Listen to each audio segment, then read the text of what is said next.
All right, what's going on, my friends? It's now 3 o'clock, Chad here. Hope you're enjoying your Friday. It's a football Friday. Number 4, Oregon will meet Northwestern tomorrow morning at 9 on Fox. The Ducks favored by 27. Oregon just 2 weeks away from their showdown with Penn State. The Oregon State Beavers are on the road.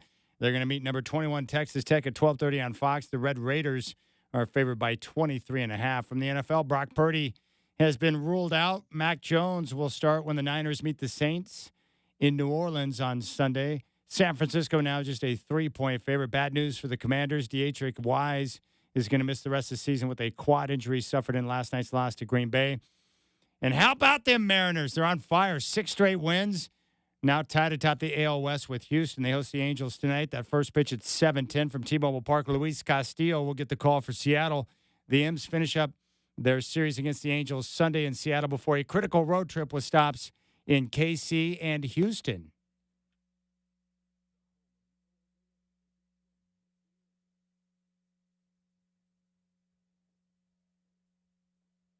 Strap in the RipCityDrive.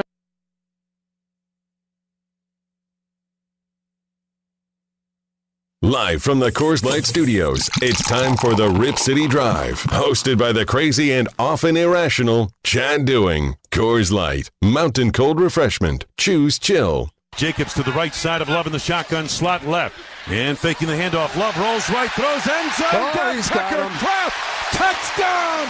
And a Lambeau leap on a beautiful play fake by Jordan Love. Yard, touchdown reception. 3 receivers left. Here's the snap. Jaden Daniels. Daniels being flushed. Hit, throws it over the left side. Incomplete. Micah Parsons with the pressure. Incomplete down the left side. Felt like we didn't find the rhythm, John, that we needed to. Really from Jump Street, didn't feel like our third downs, our conversions in that space were at a spot that we need them to be. Down the field, but I agreed the big plays were really the story in the game. I thought that, to me, was, down the field plays were the big difference. Like I said, I thought overall, just a tough night in terms of style and attitude of how we want to play, identity. So we just missed the mark on those. Strap in. The RipCityDrive with Chad Doing starts now. Boy, how about the Packers last night dropping the hammer on the Washington Commanders at Lambeau? Packers now 2-0 and looking pretty good with Micah Parsons.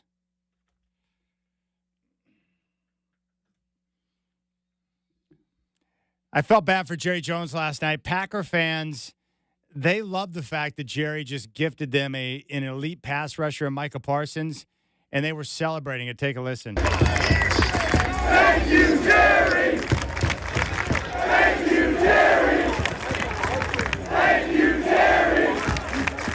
Thank you, Jerry! Thank you, Jerry! I wonder if that bothers Jerry Jones. Does that bother a billionaire that he gifted a sweet pass rusher to the Packers and now put them in a position to win the Super Bowl? Do you think Jerry cares? My guess is he does. He's a really competitive guy. He wants to win. And I'm a fan of Jerry because he seems like a good old boy. He's funny. He cares. He speaks to the media and does regular radio appearances, which is wild to me in today's world. But, Jerry, I'm going to give you a little advice. The way to get back to glory hole days is not to gift pass rushers to Green Bay. Elite talent is hard to come by, Jerry. How are you going to find the glory hole if you give away guys like Micah Parsons to the Packers? For me, it's a reminder. I, too, have been here 23 years. And it is a reminder. I've been here when it was glory hole days, and I've been here when it wasn't. And so having said that, I want me some glory hole. So I have that perspective. Thank you, Jerry. Appreciate that. Yeah, the Packers looked great last night. You remember I said a couple of weeks ago, I was convinced the Packers were going to win the NFC North before they acquired Micah Parsons. And after seeing them through a couple of weeks, I feel pretty confident in their standing right now. They are a big-time player in the NFC, and that can put other teams like Philadelphia on notice. The Green Bay is legit. They have a quarterback that, if is healthy and can remain that way the rest of the year, they're going to be a big-time problem. And I feel bad for the Commanders. Rudy Watzig is going to be done for the year with the quad injury. It absolutely sucks to see guys in football put in all the work during the offseason, grind through camp, all the different sacrifices they have to make with their body and their time, and then come out in week 1 or week 2 and get hurt, and they're done. Goodbye. Goodbye football season. All that hard work, and now they've got to go sit alone and go through rehab. That is a grind for players. It's brutal. Absolutely brutal. But the Packers look legit. And if you're a Packer fan like Brian and Hubbard, you should feel pretty good about where your team sits right now. And when you see Micah Parsons out there running around doing what he does, how can you not love that move as a Packer fan? Elite pass rushers, guys who can collapse the pocket, guys who get in the backfield, guys who disrupt everything is terrific. Now, I still think the Commanders are going to be fine. That's a tough road spot early in the year. Take on one of the best teams in the conference. It's a short week. It's Thursday Night Football, which traditionally favors the home team. Good luck with that scenario. All right, Rip City Drive. A lot of football talk today, obviously. I'm no different than you. I'm jacked up and geeked for football season, and I'm excited about a brand new college football week and NFL week, which is week number 2. The games in week 1 were off the chain in the NFL, and we got some good matchups in college football. Oregon's going to be at Northwestern. They'll curb stomp Northwestern. Oregon State's got a very difficult road trip at Texas Tech, who is ranked number 21 and has a wide-open offense. That looks like an 0-3 situation there for the Beavs. Well, why hold back? I guarantee you the Beavers are not going to win that game. It's brutal, but that's the way it's going to be. Not an easy road trip going down to Lubbock. And then we got the NFL with a number of great matchups, including the Seahawks going on the road to Pittsburgh. I think they're a 3-point dog. Love Seattle in that situation. I thought the Jets and Steelers would be a low-scoring game in week 1, but I think maybe it's going to be the Seahawks and Steelers. I see a low-scoring game that's probably going to be in the teens that will come down to most likely the final possession. That's kind of how I see that one going. So we got a lot of good things to talk about. Gary Myers, longtime writer and author, New York Times bestselling author, who has just finished a book, Dynasty, Brady versus Belichick. He's going to join the show today, coming up at 4:20. And really, the ultimate question is this. Who is more responsible for the Patriots dynasty and their 6 championships? Is it the coach, Bill Belichick, or is it the quarterback, Tom Brady? Now, I think you know where I stand on these matters, whether it's Brady and Belichick or Montana and Bill Walsh, Elway and Mike Shanahan. I'm always going to lean quarterback because I believe that the quarterback is responsible more so than the coach. And these coaches who are great, I don't doubt that Bill Walsh is a great coach. He is. But you need great players to be able to go out there and perfect your system. Much like Phil Jackson. I think Phil Jackson's a great coach. I think the triangle for him was a great system. And I think he was terrific at being able to deal with the human ego and the sizable ones he dealt with in Scotty, Michael, Shaq, and Kobe. But without those guys, those elite players, my guess is the triangle would look not so good. You know what I'm saying? Like, you have to have great players to be a great coach. I've seen great players without great coaches before. So we'll see. We'll get the latest from Gary Myers in his book, which I think is terrific, and I'm fascinated by it. We'll really dig into Bill Belichick, his personality, the way he dealt with people. I want to know why he allowed Tom Brady to go to Tampa. Most importantly, I want to know why Bob Kraft did not fire Belichick and keep Brady. Why would you allow that to happen? And then Brady goes on to Tampa and wins another Super Bowl. My guess is that probably drives Bill Belichick crazy. So we'll talk with Gary Myers at 4:20. And then a good friend of mine, Rudy Watzig, who is the VP of the Centennial Youth Football Program over in East Portland. He's going to join the show and give us some details on a great program they put together, providing free access to tackle football for kids anywhere from 3rd up through 8th grade. So that's kind of the plan on the program. You can jump on board 503-248-0620. You can always listen live and podcast the show via our free iHeartRadio app. It's a great way to keep up on matters. Or you can jump on YouTube, youtube.com, and pull up our homepage, Rip City Radio 620. You can check out the live stream. If for some reason you had a desire to see my horrendous grill, you could do that right now. And we always stream and live stream our local shows. So go to youtube.com and pull up the homepage, Rip City Radio 620. Now, just a little primer for what's coming up this weekend for the games that I am most excited about. And by the way, I'm heading out to Arizona tomorrow. I'm jumping on an early flight that takes off at 5:35. I will be meeting up with my boy Steve, who I've not seen in several months. And we're going to hit Arizona State and Texas State tomorrow night in Tempe when it's like 1 billion degrees. And it will feel like our skin is melting. And then we are discussing the potential of checking out Arizona and Carolina down in Zona on Sunday. So a little football getaway. It's my favorite time of the year. I love football getaways. And Tempe is one of the best set up college towns in America. So that's what I got cracking. Basically a football weekend. I will go to a game. I will watch a bunch of games. And I will try to consume as much football as possible. I tried to OD on football last week unsuccessfully, but I came close. After digging into college football and then getting through a wild week one that was finished off with Buffalo and Baltimore, I came close, but that's what I'm trying to do right now is OD on some football. And we got some great games. I'm excited about a lot of different matchups. Now, with Oregon, not concerned about Northwestern.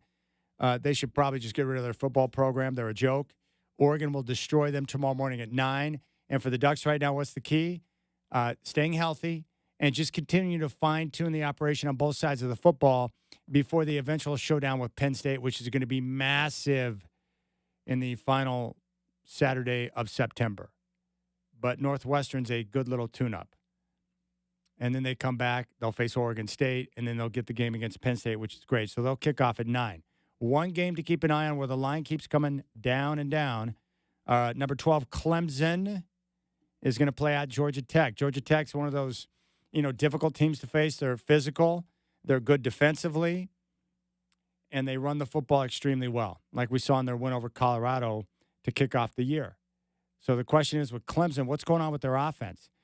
They lost in that physical game at home to LSU. Then they come out against Troy and get down 16-0 before scoring 24 unanswered points to win that game. And now they got to travel on the road to meet Georgia Tech. I mean, Clemson right now is looking like a fraud. And we'll find out a lot about them tomorrow. But Clemson, going into the year, I thought, okay, they're one of the top teams in the country. They have a returning quarterback in Klubnik. They've got a great coach in Dabo, who's won multiple titles. They have a lot of experience returning. They should breeze through the ACC, which is kind of a joke of a football conference. Well, so far that has not been the case. Right now, Miami and Florida State look like the dominant teams in the conference. And Clemson, they better figure it out real quick or they're in trouble. So keep an eye on that game as a potential upset. Clemson, ranked number 12, going to Georgia Tech. But so far through 2 games, Clemson doesn't look very good. After that, the other games I'm going to pay attention to at 12:30 on ABC, number 6, Georgia, number 15, Tennessee. We know Georgia's defense is dominant. It is. We also know that their offense has been a bit of an issue, and Georgia is one of those teams in the top, the true contenders with the new quarterback. Will they be able to score enough and deal with the crowd noise when they take on the Volunteers, who are also 2-0? Oregon State, Texas Tech, kickoff at 12:30 on Fox. South Florida, with back-to-back wins over Boise and Florida, making a trip down to Miami to take on the Hurricanes, and they're ranked in the top 25. That game's at 1:30 on the CW network. The CW network is now pulling top 25 matchups. The Canes favored by 17.5. Hard to believe that a team lacking in depth emotionally would be able to get up again after beating Florida and going on the road to take on Miami, who has been very impressive through 2 games. Arkansas at Ole Miss, another potential upset watch. Florida's at LSU. Is Billy Napier in trouble? And number 3, LSU looks like one of the best teams in the country with their smothering defense. And then another good one at 4:30 on NBC. Number 16, Texas A&M at number 8, Notre Dame. We're going to find out more about the Irish, who have only played 1 game. That was the loss to kick off the year at Miami. All right, we'll keep things rolling. Let's talk some football. And frankly, whatever you want to talk about is fine by me. 503-248-0620 is your telephone number. You can jump on board. You can reach out to me directly. You can text my phone if you want, 360-281-5473. I'm available. I'm an open book. Reach out to me however you want. And let's get ready for another big football weekend. You got the Rip City Drive with Chad doing on your home of the Blazers, 620 Rip City Radio.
And one thing I can guarantee you, Brendan said, give me those pipes. I was singing Hall & Oates before I flipped on my mic.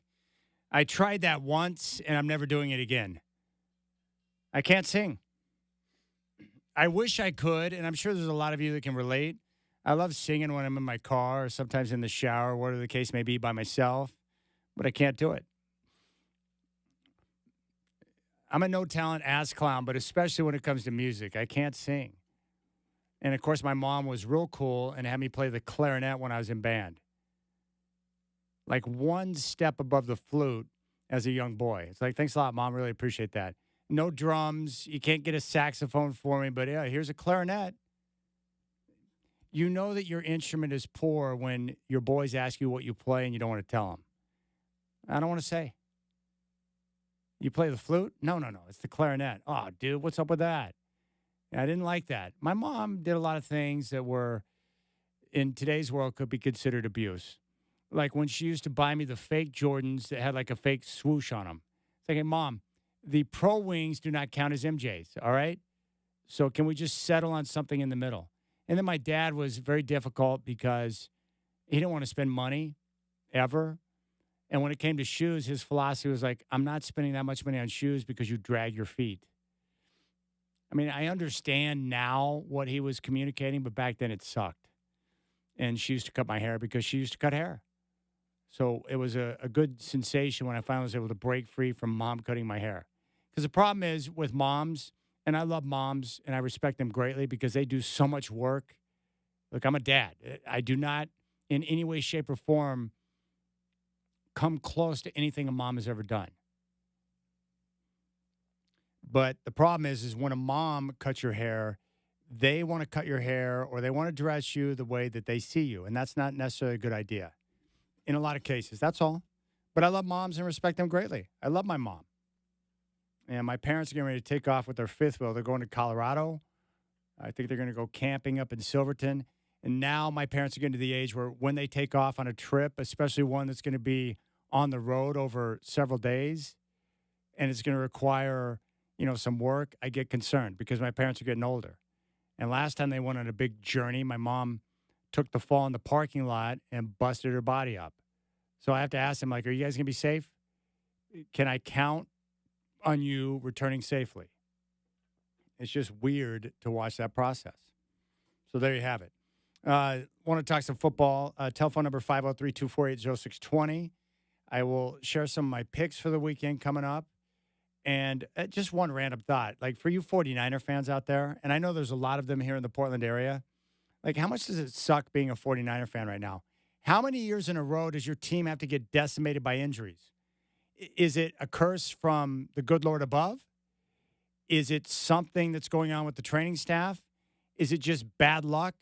Like every year, it's like, here comes the injury bug for the 49ers, and it pretty much strips you of any ability to go out there and have a chance to compete. And we have no idea how long Brock Purdy is going to be out. Look, I don't think Brock Purdy should be making like $60 million per year, but I also believe he's a much better quarterback than their backup option. And last year it was McCaffrey, and then the defense gets decimated, the receiving core. It sucks, man. I hate injuries because it can derail a season real quick. Fortunately for them, Mac Jones will be getting the start this weekend when they're taking on the Saints. And the Saints are a bad football team. That's not a good football team. It would be very embarrassing for the 49ers to roll into New Orleans and get beat by the Saints. But I feel for you guys. So that is my observation. What's wrong with the 49ers? Why do they suffer so many injuries? And my heart goes out to all of you 49er fans out there. Because they need Brock Purdy. They need Brock Purdy out there showing toughness, delivering the football on time with accuracy the way he does, running Kyle Shanahan's offense. That's what they need. One other game that's really interesting to me. How about the Chargers at the Raiders this weekend? Little Monday Night Football action between two franchises and teams that hate one another. And two great coaches in Pete Carroll and Jim Harbaugh. I want to see if Justin Herbert is about to go on a heater like that first game we saw against Kansas City. And with Pete Carroll coming off the nice win at New England to kick off the season, what can we expect from them in game number 2? I was just impressed with the whole operation. Not a surprise.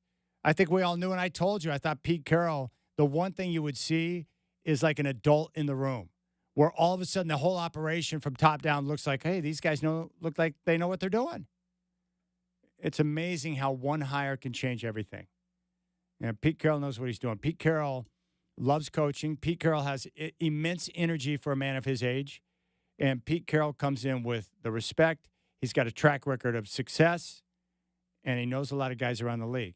But most importantly, like all great coaches, he's got conviction for how the game should be played. He's got a plan. He's got a system, and he will stick by that.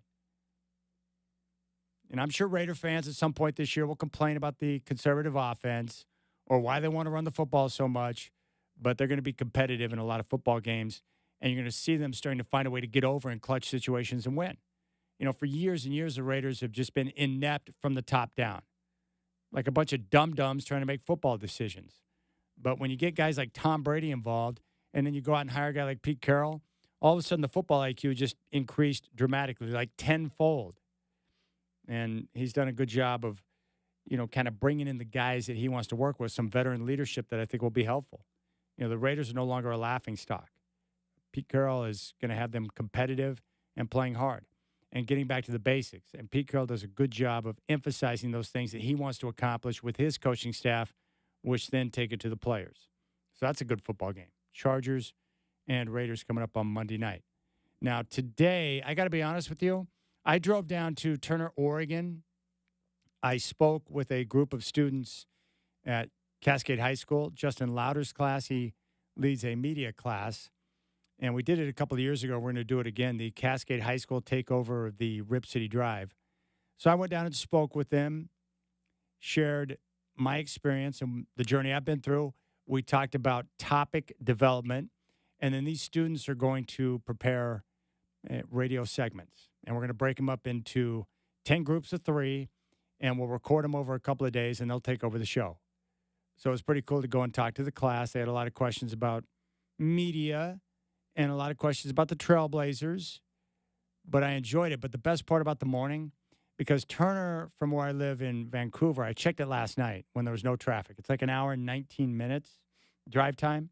So, of course, I was gripping when I went to bed because I'm like, dang, it's an hour and 19 with no traffic.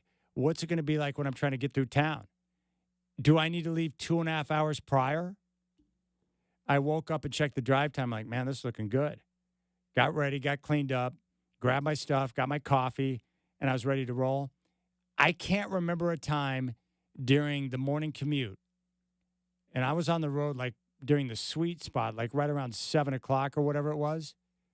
It was the smoothest drive from North Vancouver through the bridge, through downtown, through Wilsonville, all the way down to the high school. I don't know if I can remember a time where I've experienced this during the week. I did not have to hit my brakes for any type of slowing the entire way down there. And it was awesome.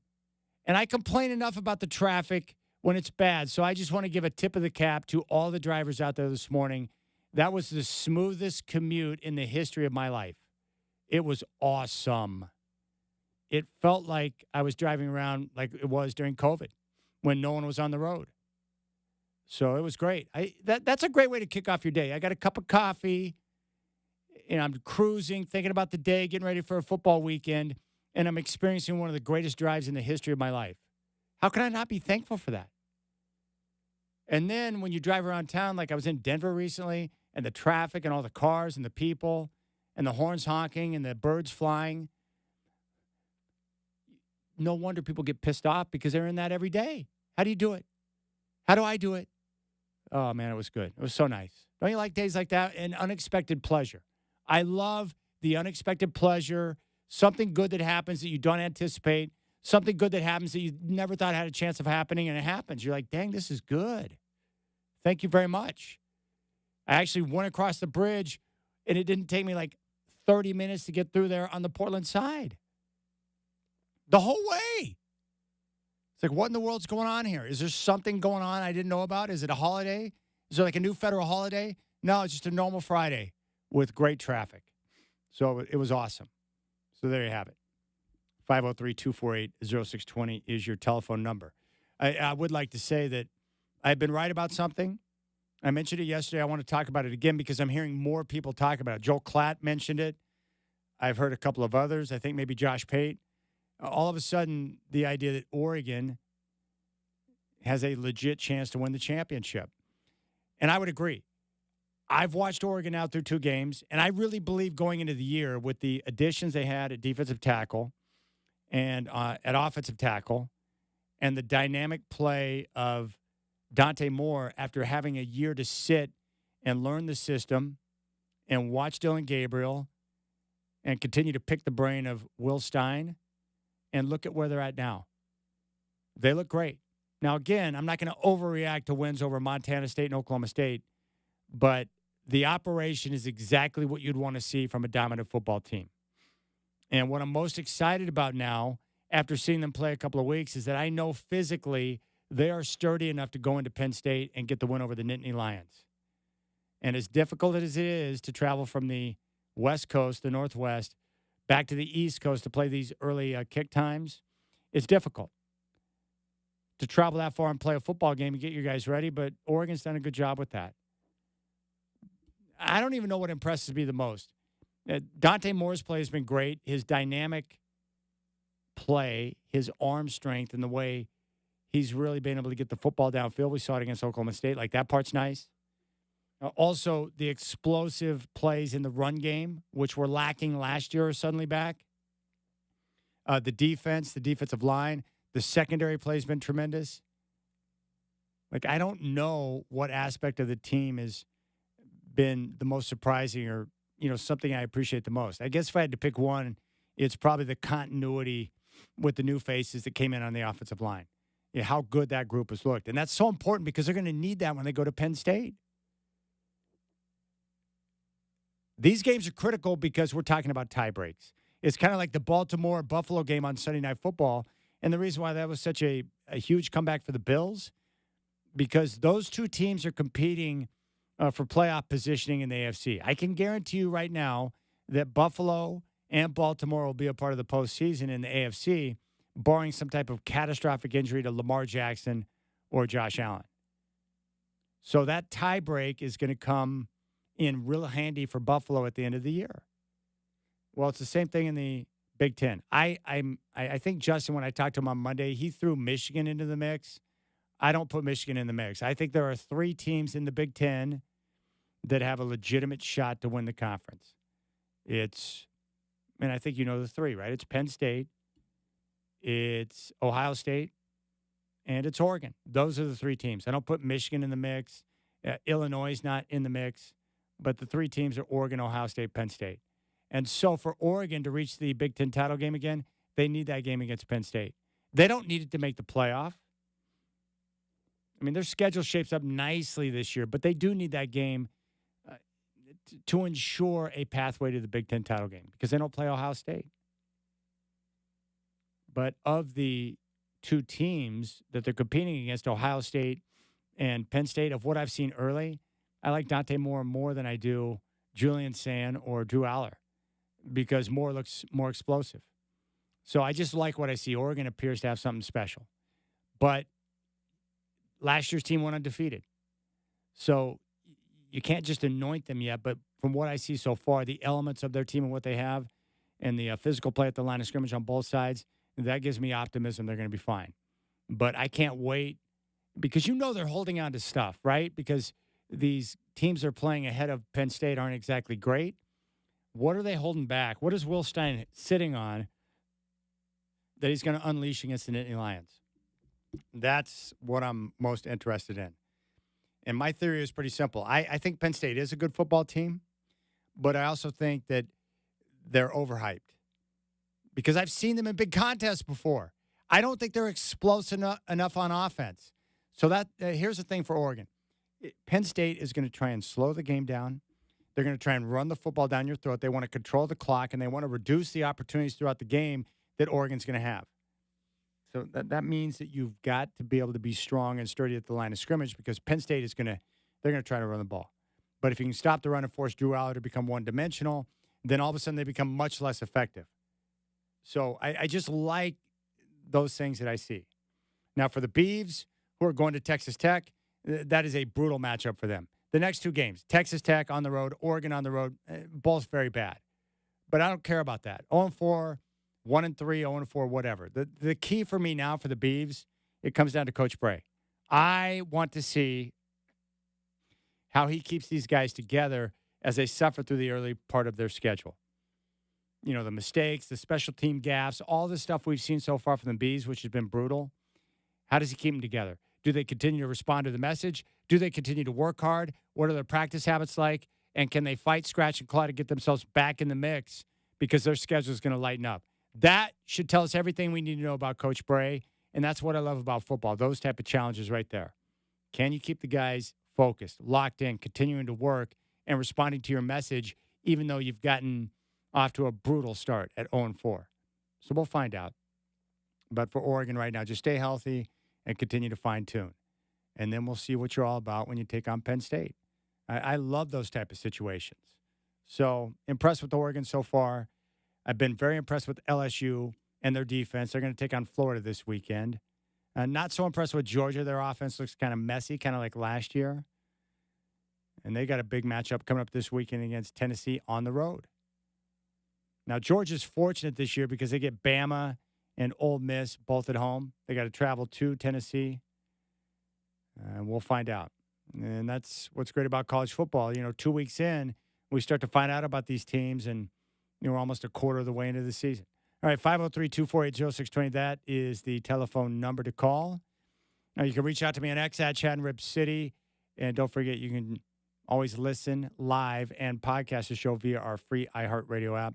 I'm broadcasting live from the Coors Light Studios. It's Chad doing. You got the Rip City Drive in your home of the Blazers, 620 Rip City Radio.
All right, Rip City Mike has reached out. Hey, Chad, who do you like better, Bill Belichick or Bill Bellamy? Inquiring minds want to know. Well, Rip City Mike, I've got to give the nod to Bill Belichick on this one. Thanks to Bellamy's role in Def Jam's How to Be a Player and in Kindergarten Cops 2. Those two mistakes right there would elevate the hoodie over Bellamy. That's how I see that. He also says, hey, Chad, Jerry doesn't care about the Packers' Super Bowl odds. All that old pervert cares about is getting more glory hole. I don't even know what to say about that. I just love Jerry Jones, and I felt bad for him last night when the Packer fans were cheering him and thanking him for awarding Micah Parsons to the team in that trade for 2 first-round picks and a defensive tackle. Thank you, Jerry! Thank you, Jerry! Thank you, Jerry!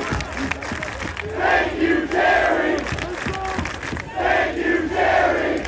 I don't think Jerry Jones wanted to become a Packer legend, but he has become a Packer legend. And the Packers looked like a Super Bowl contender last night as they dismantled the Washington Commanders on Thursday Night Football. 503-248-0620 is your telephone number. I want you to hear this. Tom Brady on The Herd with Colin Cowherd. And by the way, you can listen to The Herd with Colin Cowherd weekdays from 9 to noon right here on 620 Rip City Radio. Tom Brady is, well, he's kind of smart when it comes to football. And I love his insight on the game and the specifics, especially when it comes to quarterback play and coaching quarterbacks. And what Colin's theory is that for Caleb Williams, by the time we hit Thanksgiving in year number 2, that the Bears should know whether or not he's the guy. That they need to go up into a room and have a vote. Is he the guy or not? And if he's not, you need to move on, accept defeat, realize it was a mistake, and don't hold on to it any longer because that's what the good franchises do. Well, here was Tom Brady's response, which I thought was pretty solid. Yeah, but I would argue this. You're assuming that everybody knows how to develop a quarterback. You're assuming that you're going into a program. I mean, I'm telling you, this is not – there's a lot of people who have no idea what they're doing when they're tasked with coaching a quarterback or calling an offense. So are you saying – I mean, just like we'd rank quarterbacks 1 to 32, do you rank offensive coordinators 1 to 32? Do you rank quarterback coaches 1 to 32? Well, what if you had the 32nd ranked coordinator in someone's mind or the 32nd ranked quarterback coach? How is he getting a level of development that the guy who's first is getting? When I got to the Patriots, I sat behind Drew, who was a franchise quarterback, right? In my second year, it's training camp. And we had a very good quarterback coach named Dick Rabine. And God rest his soul. Unfortunately, he passed away in training camp and of a heart attack. And it was a very difficult loss for our team. And the way that we found a way to continue on that season is Bill Belichick became more of a quarterback coach than we ever imagined him being a quarterback coach. He was obviously a head coach, very involved in defensive game planning, but he decided to come in every week and talk to the quarterbacks about coverage. All right, guys. And he would do these big write-ups, and I still have them all because I kept everything. Tom, this is cover 1. This is how they play it. This is who's responsible for who. Okay, if we line up in a bunch formation, this is how they're going to handle the bunch formation. This is why they do that. This is the weakness of that, why they do that. You shouldn't do this if this is how they cover this. Okay, this is cover 2. This is how they cover. They play 2 variations of cover 2.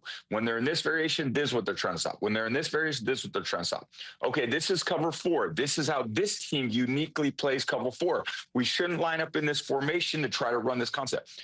For 1 year, for actually more years beyond that, that's how I developed and learned, oh shit, defense calls a certain play. This is how we can put them in this formation and they can back the coverage off and I'll have a short throw underneath. Oh, great. I love that. Let's do that. Nobody's getting that type of development. So I learned from an offensive standpoint watching Drew and having very good offensive coaches. Then I had a defensive coach, the best one of all time, teach me how to read defenses. Then I would go out and meet with player personnel people, who are very talented. Okay, we'd go through the entire defensive lineup. Okay, these are all the things that this defense does. This is what this player does well. This player does well. This player does well. That's development. You're giving people knowledge and information that you could take to the field so that you could play with confidence and anticipation, and that would free you up to play a very aggressive style of football. So I'm saying, what if you're a quarterback and you go to a system and they don't teach you coverage? They don't teach you cover one. They don't teach you cover two. They don't teach you cover four. They don't have personnel meetings. They give you an offensive game plan and they go, all right, buddy, here you go. Figure it out. And after Thanksgiving of your second year, they're going, man, this guy just can't play anymore. He stinks. He can't read coverage. It's like, dude, what did you teach him anything? Did you groom him? Did you spend time after practice? Did you work on the physical parts of his game? Did you work on his throwing mechanics? Did you work on his drops? Did you work on the mental parts of a game? Did you understand how to help him study film better? So all these aspects, physical part about football, the physical part is one aspect. I was 199th pick in the draft because so many people were focused on a physical skill. Tom Brady, too weak, couldn't stand in the pocket. If he gets hit, he's going to go down. Lacks a really strong arm. That was kind of bullshit. But what I really... All right, there's Tom Brady. And I love that response because what he's doing is he's breaking it down for you. And I think we got to remember this when it comes to young quarterbacks. And I think we've known this, but maybe it doesn't get enough attention as it deserves. The situation in which you're drafted into and the coaches and the support that you have around you will largely determine the type of success you're going to have. Not for everybody, but in most cases, right? Why do you think the Jets have failed on so many quarterbacks? Geno Smith couldn't play. He was terrible. No, he was just drafted by the Jets, and then he was a journeyman, got another opportunity, and he cashed in. What about Sam Darnold? He's terrible. No, he was just drafted by the Jets. And then once he got an opportunity to work with a legitimate coach, he was able to revive his career. What about Baker Mayfield? Discarded by the Browns, and now he's killing it in Tampa. So just something to keep in mind. And that's why with Patrick Mahomes, I think Patrick Mahomes would have been successful no matter where he ended up. But he did wind up with one of the best run franchises in football and a head coach who is an offensive guru in Andy Reid. I mean, those are good situations. We want to believe that all of these teams are operating the same, like the Chiefs or the Eagles, these well-run organizations that do it the right way. But it's not. Just look at the NBA. How many teams stink year after year after year because they have no clue of what they're doing? It's no different in the NFL. All right, we'll keep things rolling. Gary Myers is going to talk Brady Belichick coming up at 4:20. 503-248-0620 is your telephone number. You got the Rip City Drive on your home of the Blazers, 620 Rip City Radio.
All right, it's now 4 o'clock. What's up, my friends? Chad here.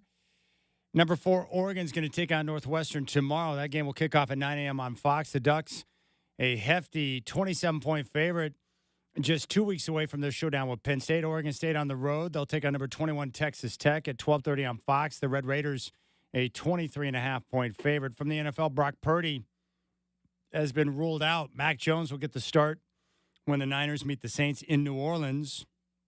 And San Francisco now just a 3-point favorite. Bad news for the Commanders. Dietrich Wise is going to miss the rest of the year with a quad injury. That suffered last night in their loss to Green Bay. The Seattle Mariners on fire. 6 straight wins. They're tied atop the AL West with Houston. They'll take on the Angels tonight at T-Mobile Park. First pitch at 7:10. Luis Castillo is going to be on the bump. The M's finish up their series against the Angels Sunday in Seattle before a critical road trip with stops in Kansas City and Houston.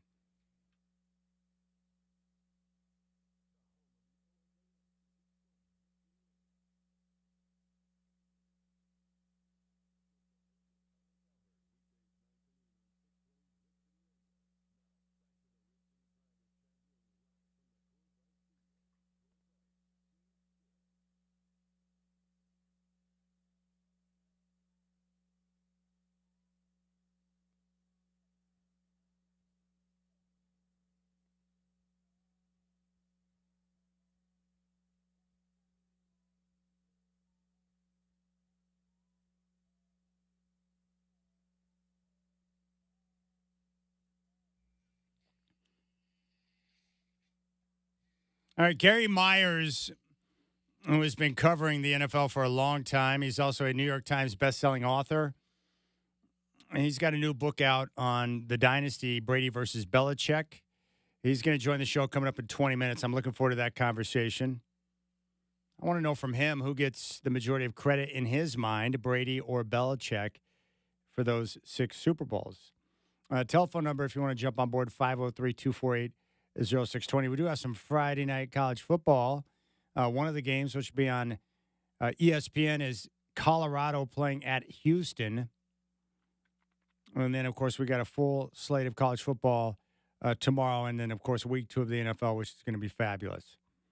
You can jump on board 503-248-0620.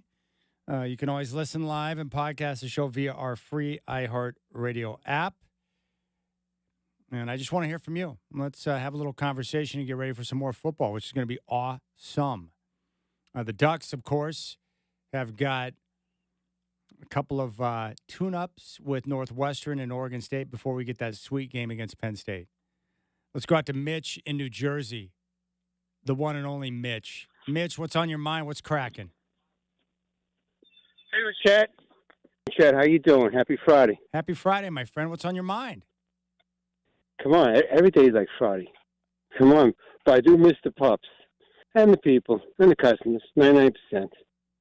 Co-workers, I was 95%. I hope you feel the same way when you're co-workers. Just kidding. How many customers do you run into, Chad? It's over the phone, everything, pretty much, right? No.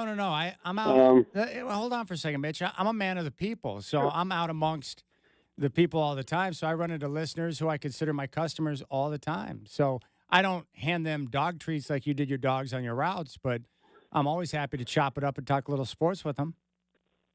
I know you do. I'm sure you're easily approachable. I'm sure sometimes you want your privacy left alone. Not really. Not really. Oh, really? And even for my listeners that don't live in the Northwest, I send them packages across the country so they can wear Dodger gear. Thank you so much. Remember, I'm a medium, and maybe I'll be a large someday, but I gotta keep hitting the gym and the pool. I'm up to 6 laps. I know it's not easy. Tell you the truth.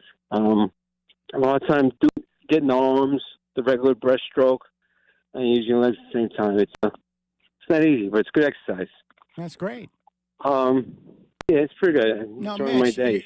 I like your process because if you're retired, you got to take care of your body to make sure that you, the time that you have remaining now that you don't have to go through the grind of work every day, that you can enjoy yourself and be a grandpa, man. That's awesome. Yeah, I'm going to have another grandson at the end of the year. All right. I think it's early December. I think it's coming early December, not Christmas or January 2nd, like the doctors say. What do these doctors know? Thanks. Yeah, no, nobody. I never believe, but everything comes to everybody. Sorry, so it's going too fast, and being retired has a few drawbacks, and that's one of them. You really have to watch what you eat. Like I said, I've gone off track already. But what else? Everybody knows my my method, my MO. It's my MO, right? Let's get to the sports. College ball, even though professional. I love college ball. I'm into that game tonight, Indiana. Fernando Mendoza going to be a first-round pick. I hope he's a Raider. Two games I'm going to keep an eye on also. I think it's Cal playing tomorrow. I love that. I think he's going to be a good quarterback. Saga Palutue. That's his name. He's from Hawaii. And he's got size. He's a freshman. He's good. Cal was foolish enough to let one of the best quarterbacks go to Indiana. So he's going to take right over. And, of course, my USC tomorrow, I think they're going to cover, more than cover, against Purdue on the road. We'll see. I think they'll be 5-0 before they get their first real test. I like the quarterback at Iowa. They have deep running backs, exciting. There's a walk-on freshman. His name is King Miller. And you got to look out for, I was his first name. It's my fault. Lane, his last name, Kadobe Lane. I think I'm messing his first name up. And Micaiah Lemon. I think possible Heisman Trophy winners, but they usually give it to the quarterback. And your Broncos are looking pretty good. That's the best division in football. Raiders and Broncos, Chargers. Everybody says the Chiefs are down, but don't forget, Mahomes is like Dan Marino. He's going to have to do everything himself. He's still the best quarterback in football. And teams kind of built like the Miami Dolphins with Dan Marino. He's already got 2, so don't feel bad for him. Mitch, I appreciate it, buddy. I'll let you talk. Thanks a lot. No, you got it, man. Weekend. You're always welcome to call. Anytime you'd like, my friend. That's Mitch in New Jersey.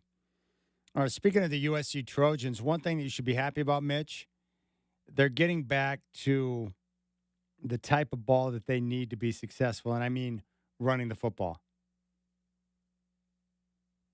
In that first win over Missouri State, 233 yards rushing on 30 carries, a 7.8 average, 6 touchdowns on the ground, which is critical. And in that second game against Georgia Southern, they once again dominated on the ground. 309 yards rushing with 4 touchdowns and a 9.4 average. And that's the way they've got to play. They have to be able to run the football. That's Lincoln Riley's MO. They had great success at Oklahoma, and you would think wide open offense, spread offense, Lincoln Riley. But really, his offense is based off the run. Being able to run the football, be dominant at the line of scrimmage, control the clock, and then everything else comes off of the run game. So I guess what I'm trying to say is that what I'm seeing from USC so far this year is more of the Lincoln Riley that I saw have great success at Oklahoma. And maybe it's helpful to have somebody not named Caleb Williams, so maybe you don't feel the pressure as a play caller to feature him in different situations all the time. I don't know how that works, but my guess is when you've got someone like Caleb Williams, maybe you feel like you have to call a different type of game. That's quite possible. But for USC right now, very good start. They've looked very impressive, even though they have played nobody. They're at Purdue tomorrow. Then they get Michigan State at home before the first real test on the 27th when we have a slew of great games. They'll be at number 9, Illinois. And then they come back home to take on Michigan before a trip in mid-October to Notre Dame. So we're going to learn everything we need to know about USC between September 27th up to October 18th. Illinois, Michigan, Notre Dame, with 2 of those 3 games on the road.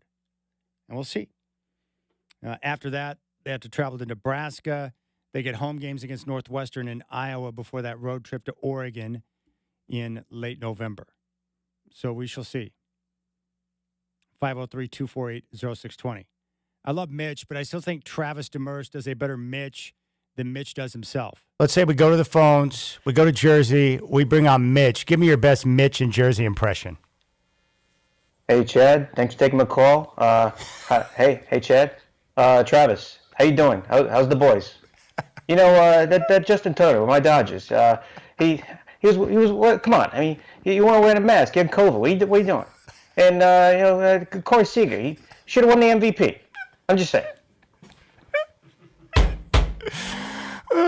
Thank you. Let's go out to the phones right now. The man, the myth, the legend, the one and only Mitch in Jersey. What's up, Mitch? Hey, Travis, you better. How you doing, Chad? Travis, better pray you don't run into me in a dark alley. I'm just kidding. I'm even shorter than you. Hey, and then imitation is the best form of flattery, right? All right, there you go. That's Mitch. That's Travis, and that's Travis doing his best Mitch impression. See, the thing with Travis is that he grew up with like 1,000 different Mitches around at all times, so he understands the dialect. I mean, I miss working with Trav every day because I love the guy, but I think what I miss most about Travis not being on the show is that he was able to take what Mitch said and then explain to me what he just said. Because I got to be honest with you, half the time he's on the phone, I really don't even know what Mitch is saying. And maybe this goes back to the way I listen to music. I've said this before. I have no idea what they're singing about. I don't pay attention to lyrics. I'm not moved by lyrics. I never understand what they're saying. And then when I actually read it or look up the lyrics, I'm like, whoa, that's what they're saying? I never have any idea. I just know what sounds good and what doesn't. And with Mitch, same thing as when I listen to music. I have no idea what Mitch is saying. I just know I like the way it sounds. And I find it fascinating that some guy that's stuck out there on the East Coast has a weird obsession with West Coast sports teams. Like USC. Apparently, he's into the Las Vegas Raiders. I know he's a Dodger fan. And I think he said maybe the Dodger sweatshirt that I sent him is not the right size. I don't know. I have no idea. But there you go. That's Mitch in New Jersey. And I've been told that he has been banned from other shows. So he doesn't, and I'm not going to ban Mitch. I would never do that. But I think he told me that there have been others on the West Coast who have banned him from calling for reasons that you've heard yourself, the rambling. I like it. Maybe some people don't. You know, it's just a taste thing. I like Mitch. I have no idea what he's saying most of the time, but I do have a great appreciation for Mitch in New Jersey. 503-248-0620. But I think Travis does a better Mitch than Mitch does Mitch himself, personally. All right, 503-248-0620 is your telephone number. Now, Gary Myers, he's got the new book, and it's on the Patriots dynasty. And we're going to dive into that when we come back. He's going to join the program, and we'll get a chance to talk with him about his book, Brady versus Belichick, the Dynasty Debate. And Gary Myers is a best-selling author. He's been covering the league for a long time, and he's been around Bill Belichick since like 79, so he knows everything about him. So we'll talk some football with Gary Myers. I appreciate your time. You can jump on board. Hit me up on X, at Chad and Rip City. 503-248-0620 is your telephone number. And you can always listen live and podcast via our free iHeartRadio app. Gary Myers is up next on the Rip City Drive.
All right, joining us now is a gentleman who has covered the NFL for 40 years.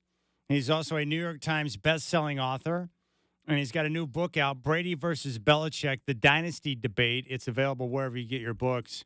It's my pleasure to welcome Gary Myers to the Rip City Drive. Gary, I really appreciate your time. I've been thrilled about this conversation all week. I really appreciate your work over the years, so thank you.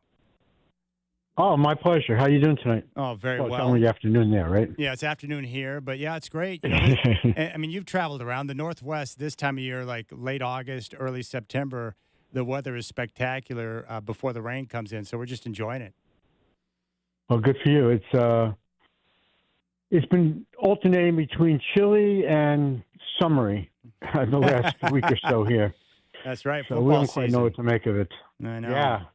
Well, I guess the first question I have for you, Gary, why do you think the majority, especially Patriot fans, find Coach Belichick more fascinating than Tom Brady? In my mind, I have many more questions about Coach than I do the quarterback. Why do you think that is? Well, I think he's a much more intriguing personality.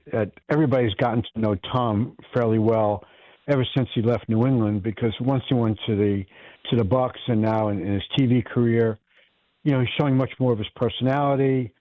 We know a lot more about his life. And, you know, Belichick taking on a new venture, going to college, coaching in North Carolina, the 24-year-old girlfriend.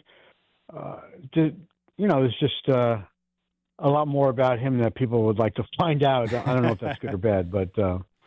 No, I agree with your assessment there. You know, I love the debate between Brady and Belichick and who should get more credit for the dynasty. I think for me personally, Gary, I'm always going to lean and give the lion's share to the quarterback. But what did Joe Montana say to you when he compared Brady and Belichick to his time with the great Bill Walsh? Yeah, I mean, I was really surprised by his answer because he said it was 75% Walsh. You know, I said, come on, Joe. I mean, you're selling yourself short. You know, he's a pretty humble guy despite all his accomplishments. I mean, Joe's just a really down-to-earth guy. And he said, he used a line, it's probably the funniest line in the book. He said, I just considered myself the mailman. You know, I was just delivering what Walsh was sending in from the sidelines. And I think he was leaning in that direction only because, you know, Walsh was an offensive coach. And, I mean, he was a coach that was responsible for, you know, so much changing in the NFL. The West Coast offense was something he perfected, I guess you would say, you know, coming down from Paul Brown, Sid Gilman, all that kind of stuff. But when he was talking about Brady and Belichick, he gave 60% of it to Tom because Belichick was a defensive coach. That's really was the basis of his decision. Now, the one thing I will say is that in Brady's second year, which was 2001, Dick Rabine, who was the quarterback coach and most responsible for the Patriots drafting Brady, he passed away right in the early part of training camp. And Belichick became much more involved in the offense with offensive coordinator Charlie Weiss. He was much more involved than he was at any other point, really, in his head coaching career. And, you know, he proved that he was a pretty good offensive coach. He was the one that met with Brady every Tuesday night during the season. And I think that's the underestimated part of Belichick's coaching career is when he needed to concentrate on the offensive side of it. He did a pretty good job. You know, it's so interesting that you brought that up. I don't know if you're aware, but Brady was on, you know, the Colin Cowherd show today, which we carry on our station. And I played a clip earlier in the show before you came on. He talked about that exact situation in year number 2 where he tragically lost the coach and Belichick was able to step in. The whole idea of the conversation was Brady talking about teams not doing a good job of developing quarterbacks, but he talked about Belichick stepping in and how they really focused on teaching the quarterbacks, you know, coverage and how different teams play different coverages and helping quarterbacks to understand the defense they were seeing so that instead of just handing them a game plan and saying, here, go out and execute, good luck, they wanted you to understand every situation that you might face against each opponent so you give the quarterback the best chance to succeed. And he talked about the same thing, and he gave, you know, Belichick credit for his efforts during that time. Yeah, I think that Belichick was able to present the point of view, as you just alluded to, how a defensive coach would attack the Patriots' offense. And so Tom learned not only, from his offensive coaches, but then he had the benefit of learning from Belichick, who was probably the best defensive coach in the league, what he should look for from a defensive point of view. So I think, early on in Tom's career, he had Charlie Weiss, who was a really creative play caller, and he had Belichick, who was more of an all-around coach than anybody realized at the time. We're talking with Gary Myers, who is a New York Times bestselling author, talking about his new book, Dynasty, Brady versus Belichick. The thing I learned from the book that I didn't know, and you've got a chapter on it, but Jets linebacker Mo Lewis, he is the one who hit Bledsoe, which resulted in the injury that thrust Brady into the starting lineup. He has been blamed for starting the Patriots dynasty, but he doesn't like it. So in your time with Lewis, Gary, what did you learn that drove him to become kind of a football recluse? Well, just exactly what you referred to there is that all he was doing was his job. Bledsoe was running, trying to pick up a first down late in the game that the Patriots trailed by 7. It's relevant this week because of the 24th anniversary of 9/11. It was the first game after 9/11 in 2001 in Foxborough that this happened.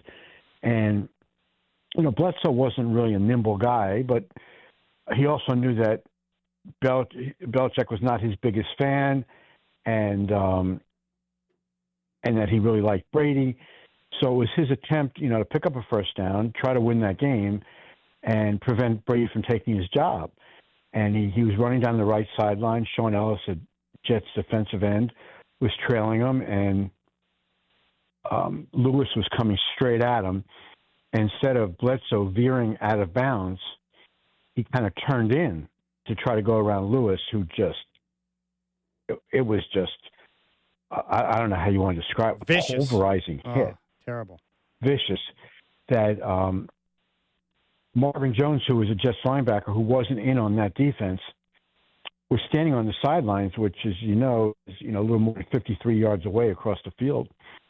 And it was like a sonic boom when that collision happened, and Brady and players on the Patriots sidelines was saying that it was the loudest hit that they ever heard. And Ted Johnson, one of the Patriot linebackers, told me when I interviewed him for the book, it was the loudest hit he'd heard up until that point, and since then he never heard anything louder than that. And not only did it cause a concussion, the amazing thing is that Bledsoe went back in on the next series. He was 2 yards short of the first down. They got a 3-and-out, and New England got the ball right back, and Bledsoe was back in the game. And his teammates realized that he just wasn't with it. He wasn't remembering the plays. He didn't know how to call the plays or whatever. So they had a quick series also. And when he got to the sidelines, they checked him out, and they realized he had a concussion. I don't know how they didn't realize it to begin with, but, we didn't have all the protocols in the NFL. They didn't have all the protocols in the NFL that exist today. And so that was the last series. He was in that game, and then he goes to the locker room, and his heart rate was going in the opposite direction of what it should when you have a concussion. So they realized something else was going on, and they rushed him to the hospital. He had a sheared blood vessel, ruptured blood vessel in his chest. And his brother was in the ambulance with him going to downtown Boston, and there was a point there where his brother thought he had passed away because he was just completely out of it. So that was, I think, on the NFL list of most impactful plays at the 100-year anniversary, I think that was number 82 on the list. But considering that it truly was the start of the Brady era, I think that play should be a lot higher on that list. I would agree with your assessment on that. After Spygate, this is the other thing I learned too. Roger Goodell and Bill Belichick apparently had an agreement where he would be fined the max. I think it was $500,000. He was not suspended, but apparently Bill had agreed to apologize for his wrongdoing the next day. He never did. How did Commissioner Goodell react to that? Well, when I had a conversation with Goodell, 1 or 2 weeks later, I told him I was really surprised that he didn't suspend Belichick, considering, the league had warned every team right before the season, as they did every year, that no electronic equipment could be used to tape signals on the defensive sidelines, rather. And so I told him I was really surprised that he didn't suspend him, and he said that that's when he told me that Belichick had agreed to apologize the next day at his press conference, and he apologized to the Patriot owners of Crafts. He apologized to the New England fans, but he didn't apologize for what he did. And Roger was incensed. He was absolutely incensed, and he told me that if he had to do it over again, that he would have suspended him. That not only did Belichick break the rules, but he broke his promise to apologize. And so, and a lot of people think, and I tend to agree with this, that the owners were upset. They didn't think that Goodell was tough enough on the Patriots and Belichick. Then when the whole Deflategate thing came up 7 years later, and he went completely overboard on a nonsensical controversy and wound up suspending Brady for 4 games, that it was kind of a makeup call from 2007 to the NFL owners. Like, okay, he was kind of admitting that he wasn't tough enough on the Patriots and Belichick in 07, so this was his opportunity to make it up to everybody. But, to discipline the face of the league, who I still believe did not deflate the footballs, I think he just went completely overboard on that. Yeah, that makes sense. We're talking to Gary Myers. His new book, Dynasty, Brady versus Belichick, is out wherever you get your books.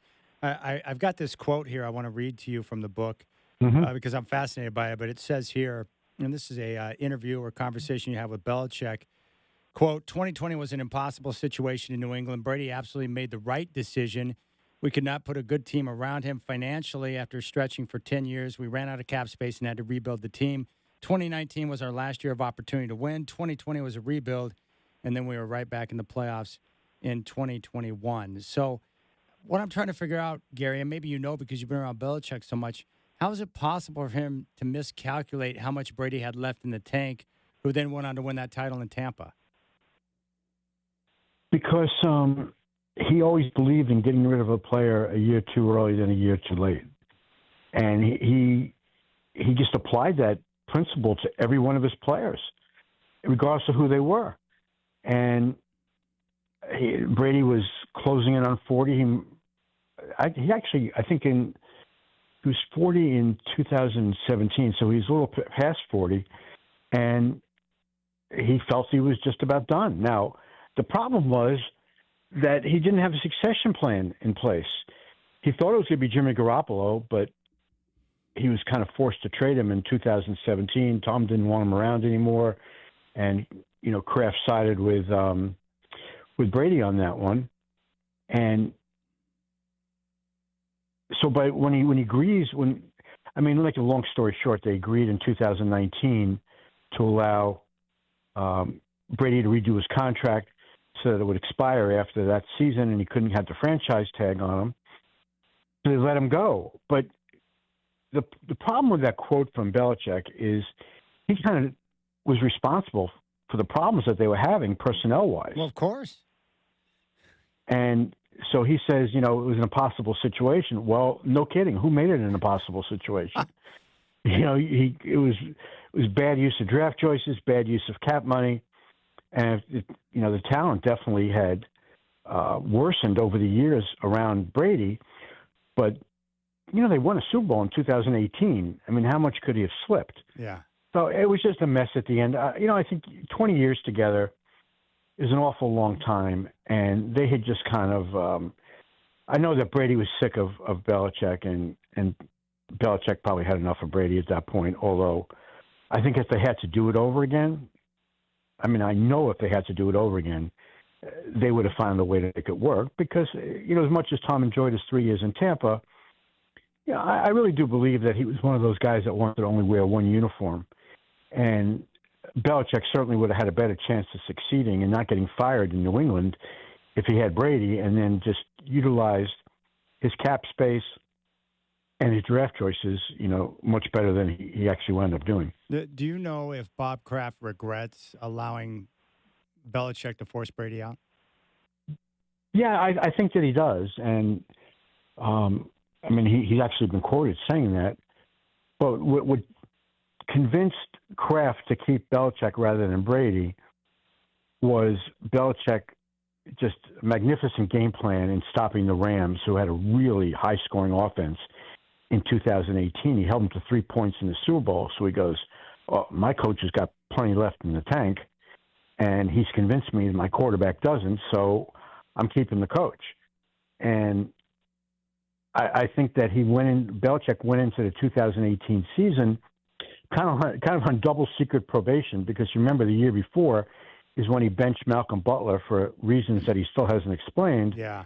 In that Super Bowl where Nick Foles, looked like Joe Montana or Dan Marino or whatever, and went through for 1,000,000 yards, and backup quarterback, and Brady threw for over 500 yards and lost the game.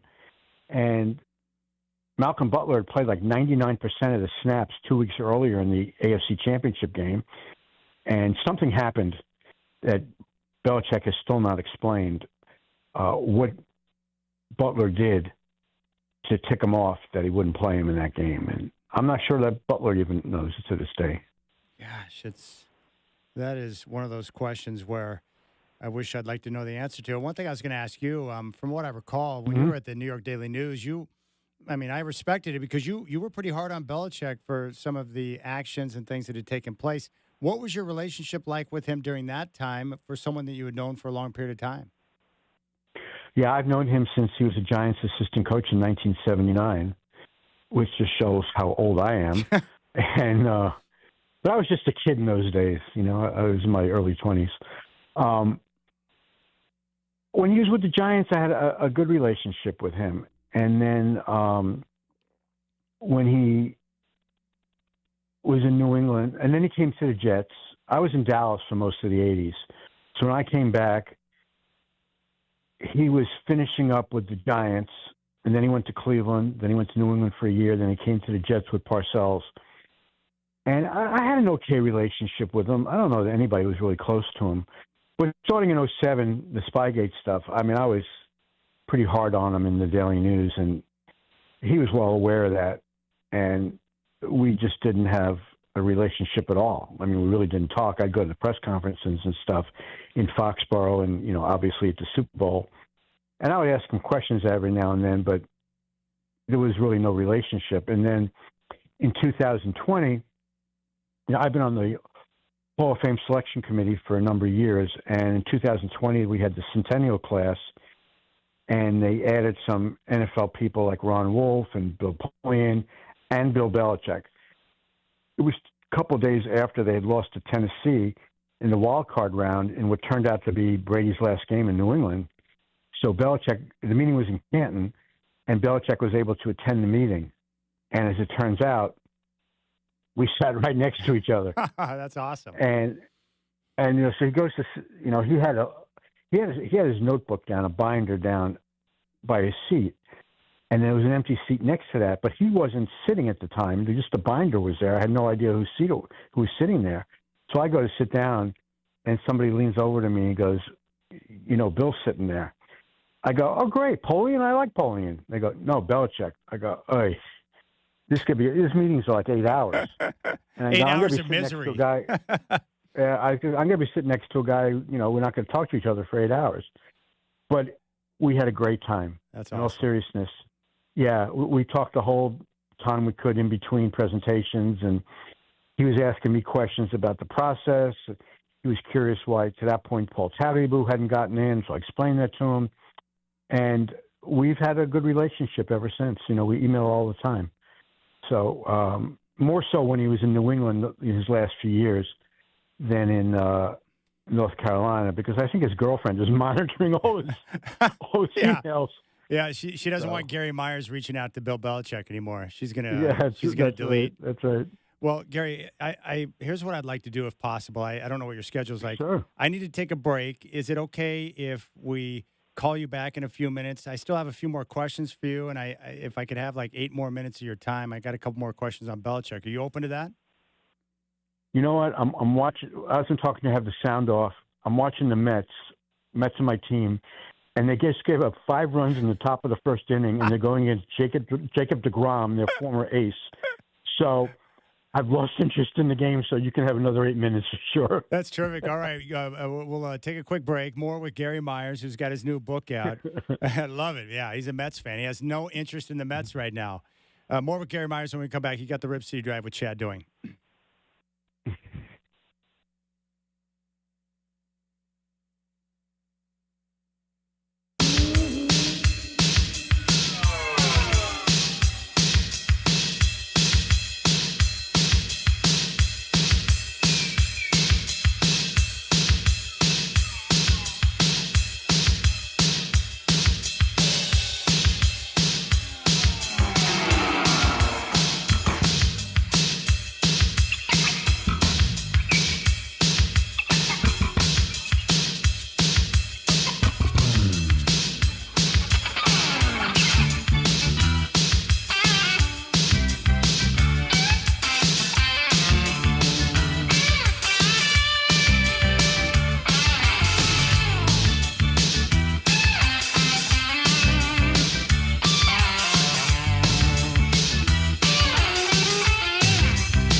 All right, the book is Brady versus Belichick, The Dynasty Debate, written by New York Times bestselling author Gary Myers, who's covered the NFL for over 40 years. The Mets game has gone south, so he agreed to spend a few more minutes with us. You know, Gary, one thing I'm really interested about with Belichick, he is a football genius, like someone who is really smart when it comes to football, but he would appear at times to be very socially awkward. And so I'm just wondering, are those interactions that he has with people or the press, is that intentional? Does he plan it that way? Is it purposeful? Or is it possible that maybe the football intelligence doesn't necessarily translate to social capital? Well, yeah, I think I couldn't say that any better than you just said it. Yeah, I mean, when it comes to football, he's a football genius. When it comes to everything else, I mean, I guess he's reasonably intelligent, but nothing would pop off the page at you. Yeah. So I don't think one thing has anything to do with the other. And, from my observations and being around him all these years, he is kind of socially awkward. We know he has some,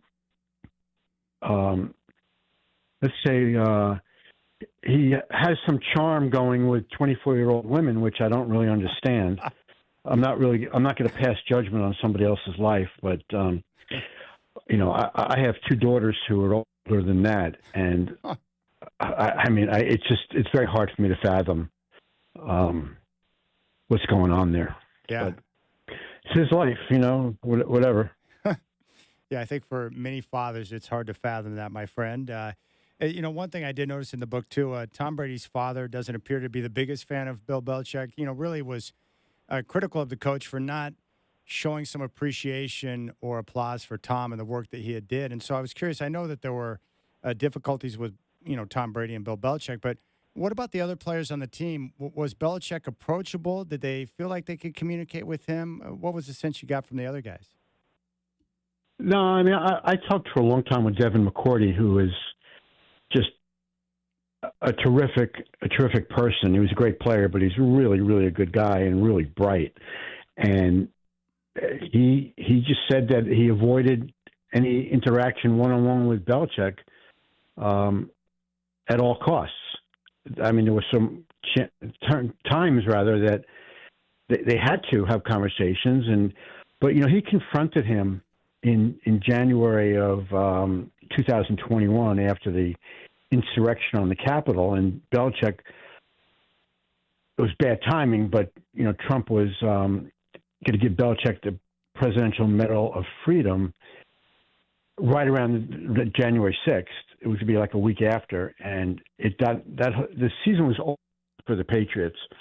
They had just been eliminated from the playoffs, but it was something. Some players were still hanging around, and it was kind of the talk of the locker room that how can he accept this award? So Devin McCourty called Belichick and said, I don't know if anybody else told you this from the organization, but not only is it a bad look, but a lot of the people in the locker room are really upset about it. And he told them he had already decided not to accept that award, and which is I think a smart thing politically, so to speak, in order to not lose the locker room, because I think a lot of players would have been very outspoken if he had won and accepted that award. Just as far as how the rest of the team got along with him, they all, they knew what they were dealing with.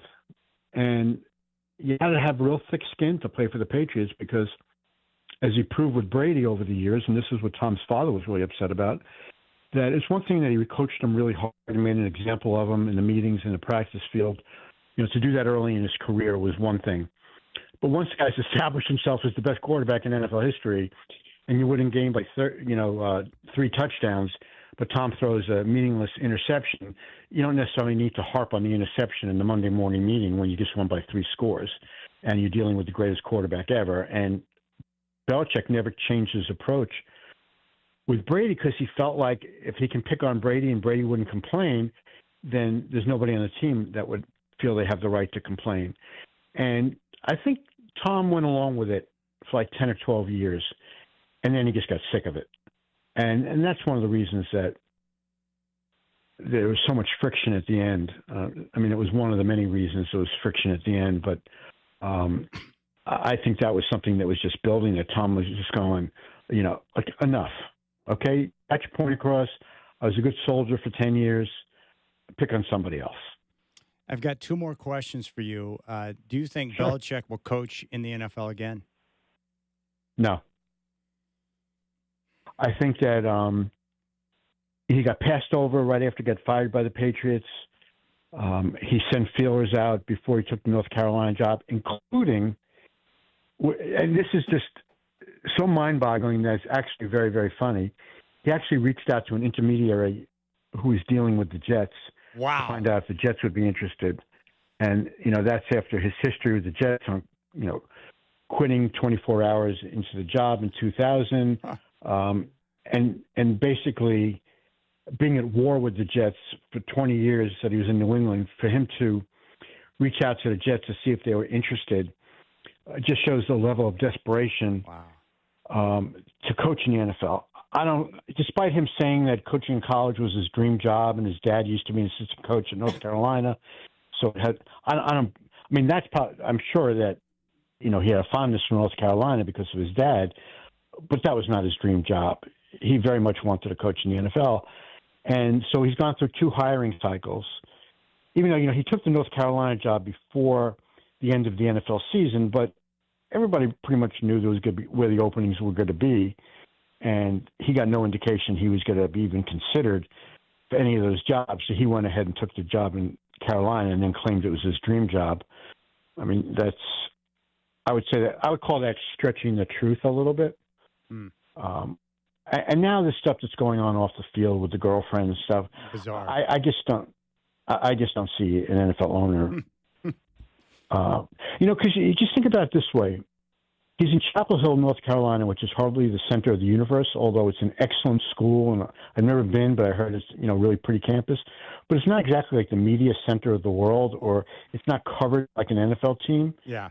If an NFL owner was to hire Belichick next year and he was still going out, would then be a 25-year-old, but I think then he would be 74, that it would be getting a lot more attention. I mean, can you imagine if for some reason the Jets hired him and this was going on? Can you imagine the field day the New York Tabloids would have had with this? Got to be amazing. Oh, my goodness.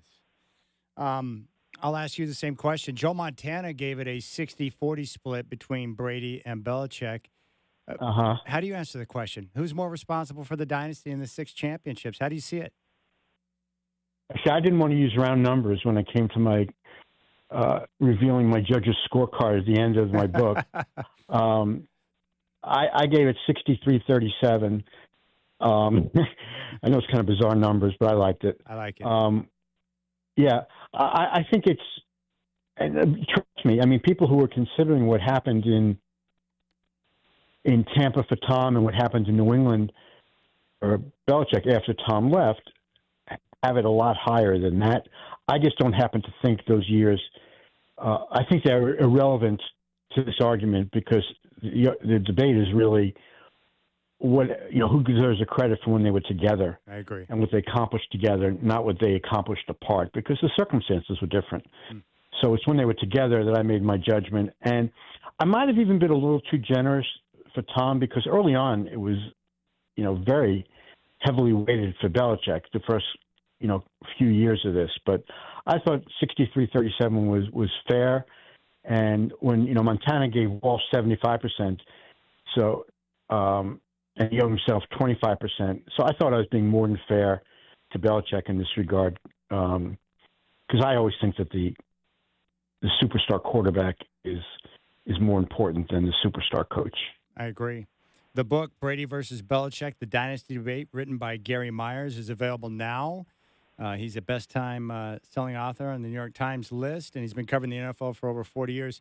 Hey, Gary, that was really a pleasure, my friend. I enjoy the stories, and the book is well-written. I've enjoyed your work for a long time, so I'm glad that I could disrupt your Mets time to take your mind off of that. We could talk a little football. I was wrong. It was 6-0 in the top of the first, not 5-0. So, Oh, Gary, I'm sorry. But, hey, thank you so much. That was awesome. I appreciate it.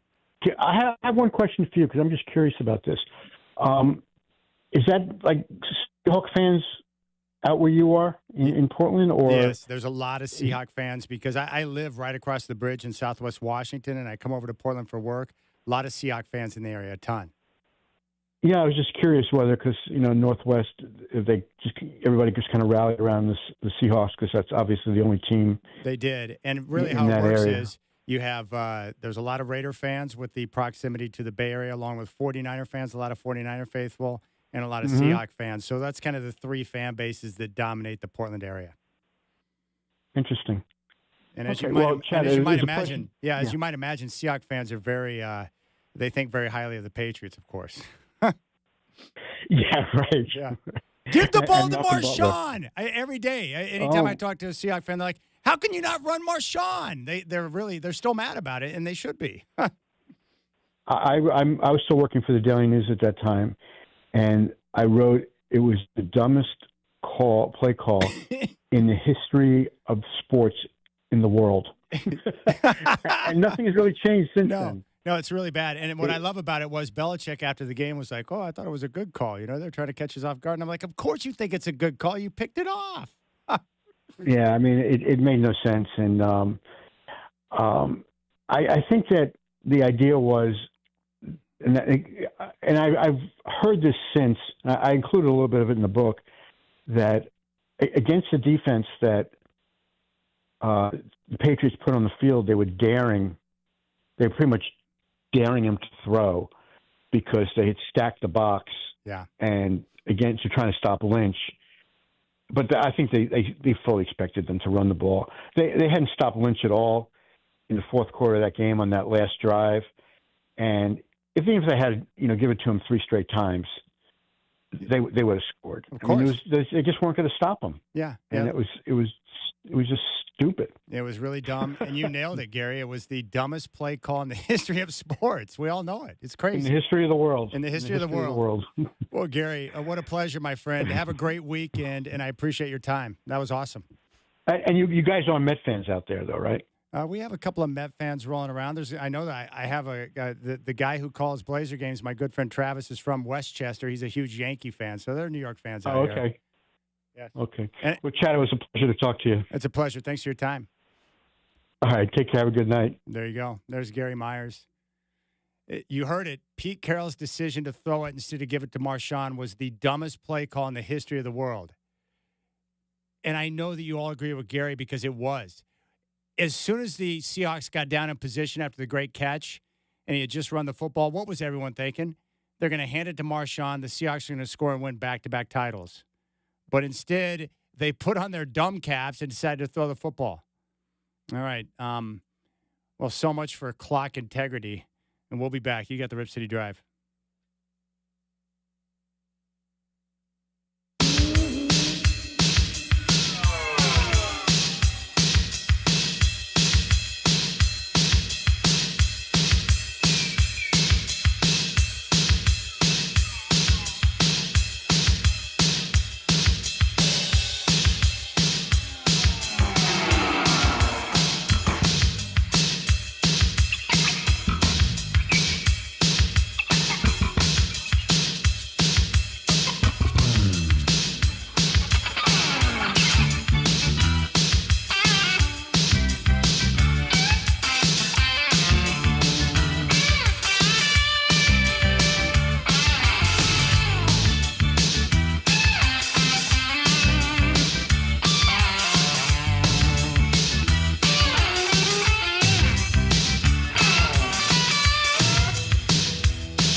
All right, big thanks to Gary Myers for giving us plenty of time to discuss his book on the Patriots dynasty and the debate between Brady and Belichick. He gives a 63-37 split.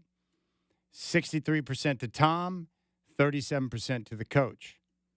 I'm sure the hoodie's not a fan of that split. Okay, I joked the other day about the Indiana State Sycamores playing football. Like, you ever notice that with the school? You're like, I had no idea they played football. I had no idea that Indiana State had a football team. I knew they had basketball because they once had Larry Bird, and that's how I knew Larry Bird was one of the greatest of all time. He took Indiana State to the championship game in the NCAA tournament, the Sycamores of Indiana State. I mean, that truly is remarkable. It's like Kurt Warner taking the Cardinals to a Super Bowl, for crying out loud. Well, anyways, they do have a football team, but apparently they're not very good. They're playing at Indiana tonight. It's halftime in Bloomington. The Hoosiers lead it 45-0.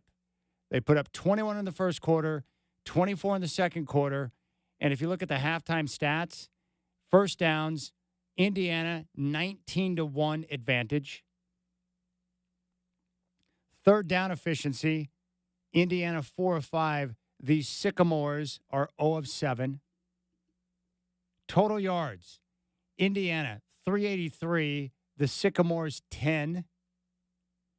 270-10 passing advantage. The Hoosiers are 19 of 20 passing, and they have 113 yards rushing to 0. That's a problem. So, anywho, there you go. The Sycamores of Indiana State have a football team, but they suck. And, of course, no disrespect to anyone affiliated with Indiana State University or the Sycamores. And, of course, I would never directly do anything to disrespect the great Larry Bird, Larry Legend. Elsewhere, there are other games going on right now in college football. It's not a great night for college football, but occasionally we get a good game on a Friday. Elsewhere, Syracuse up on Colgate 24-3. And first quarter on ESPN, the Cougars of Houston have a 3-0 lead on Coach Prime and the Buffaloes. And correction, make that 9-0 because the Cougs have just punched it in for a score. So there you have it. But the real action will kick off tomorrow. There is a better game coming up later on tonight. Maybe a bit of a game of desperation at 6. It's going to be on Fox tonight. Little Big 12 after dark. Kansas State is playing at Arizona. And the Wildcats right now favored by 1.5. The Cats are 2-0. They beat Hawaii and I think Weber State. So not exactly stiff competition. But Kansas State, they better figure it out real quick. They lost their opener to Iowa State, and then needed a miracle to come back from Dakota. Last-second touchdown inside of a minute. And then they got worked by Army last week. Not a great start in the Little Apple. So we'll see how they respond tonight in the desert. 503-248-0620 is your telephone number. Rudy Watzig, friend of mine and a gentleman who is the VP of the Centennial Football League, is going to join us. They're doing great work in the community. He's going to join us here in about 10 minutes, and we'll focus in on what he's doing. But a great opportunity for young kids from, I think it's 3rd grade up through 8th, to be able to play tackle football. And I'm all about that. Football is awesome. And Brendan loves football. I love football. Most of you love football. And I love the idea of kids getting involved. I wanted to play football when I was younger, but my parents are dumb and decided to put me in school right when I turned 5. My birthday's in late August, and like 2 days after my 5th birthday, I'm in kindergarten. And I hated it because I grew up smaller than everyone else, and I did not start my growth spurt until like the end of my freshman year in high school. And so therefore, when my freshman year kicked off, my mom's like, I don't think football is a good idea.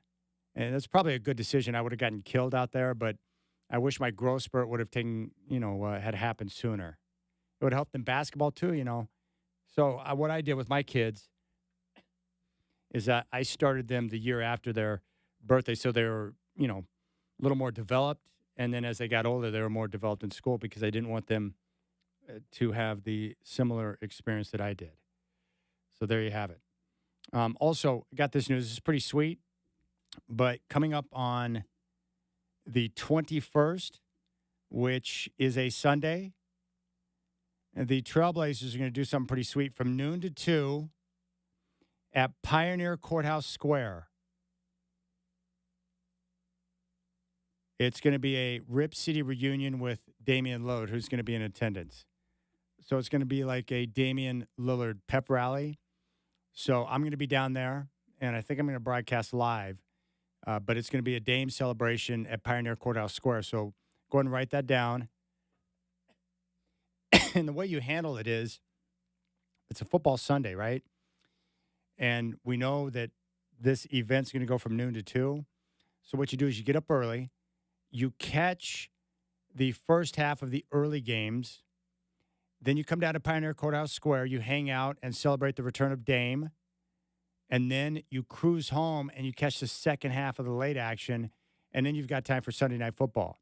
So you'll still be able to get early action in, late action in, and Sunday Night Football in. Plus, you'll be able to hang out and celebrate with Dame at this Rip City reunion coming up on the 21st. And the great thing about this time of year, of course, is what? Well, it's the nice weather on a Sunday afternoon in September. I mean, that's a good way to do it. So that's what's going on down at Pioneer Courthouse Square. And I will be down there, but I think a great opportunity for the fans to finally, get in the same place, the same spot with Dame to celebrate his return. And I have yet to come across someone that's like, I wish they wouldn't have done that. Why'd the Blazers bring back Dame? Doesn't make any sense. No, everyone's pretty much down with the fact that Dame's coming back and that he's going to be a part of the team, even though he's not going to play this year. And I've mentioned this before, but the overlining message I've got from fans is very simple. Hey, Chad, I don't give a flip what he does on the floor.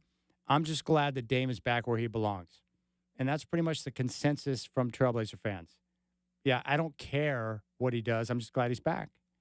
So September 21st, that is a Sunday, a pep rally at Pioneer Courthouse Square. Dame is going to be there.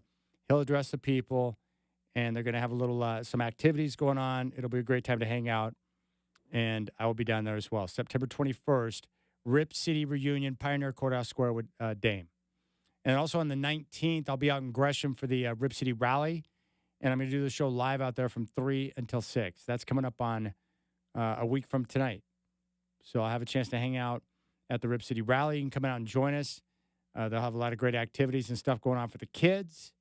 The weather, I checked the forecast, going to be nice, so we can hang out and have a good time. All right, Rip City Drive on a Friday. Hope you're enjoying your afternoon. We'll come back, and then we'll talk a little Centennial Football League with my buddy Rudy Watzig. I appreciate your time. You can always listen live and podcast the show via our free iHeartRadio app. You can find me on X at Chad and Rip City. You got the Rip City Drive on your home of the Blazers, 620 Rip City Radio.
All right, Rip City Drive as we get ready for another football weekend, and we're going to talk some football right now. And this guy here I consider a very good friend, and he's part of the Centennial Youth Football Program. He's the VP of the Centennial Youth Football Association, and this is a league that's set up for kids in 3rd up through 8th grade, which is awesome. And you can get more information. Just go to centennialeagles.com. I'm very happy to welcome Rudy Watzig, the VP of the Centennial Youth Football Association, to the Rip City Drive. Rudy, it's great to have you back on the show, man.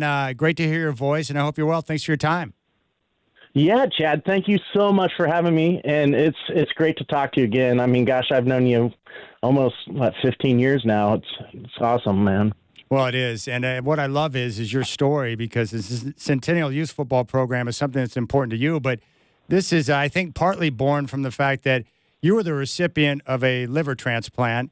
And it's been, I think you told me, 2.5 years since you received the transplant, and you went from near death to now you're thriving. And I think part of your second opportunity to live is that you want to give back. And I think that's part of what powered you to get involved with the football program. But give me the background on the Centennial Youth Football Program and what you guys are trying to do in the community. Yeah, absolutely, Chad. And you're right. You hit on that. After I came back from recovery, there was a need to volunteer under the old league for a coach, and I thought, what the heck, I'm going to do it, give back.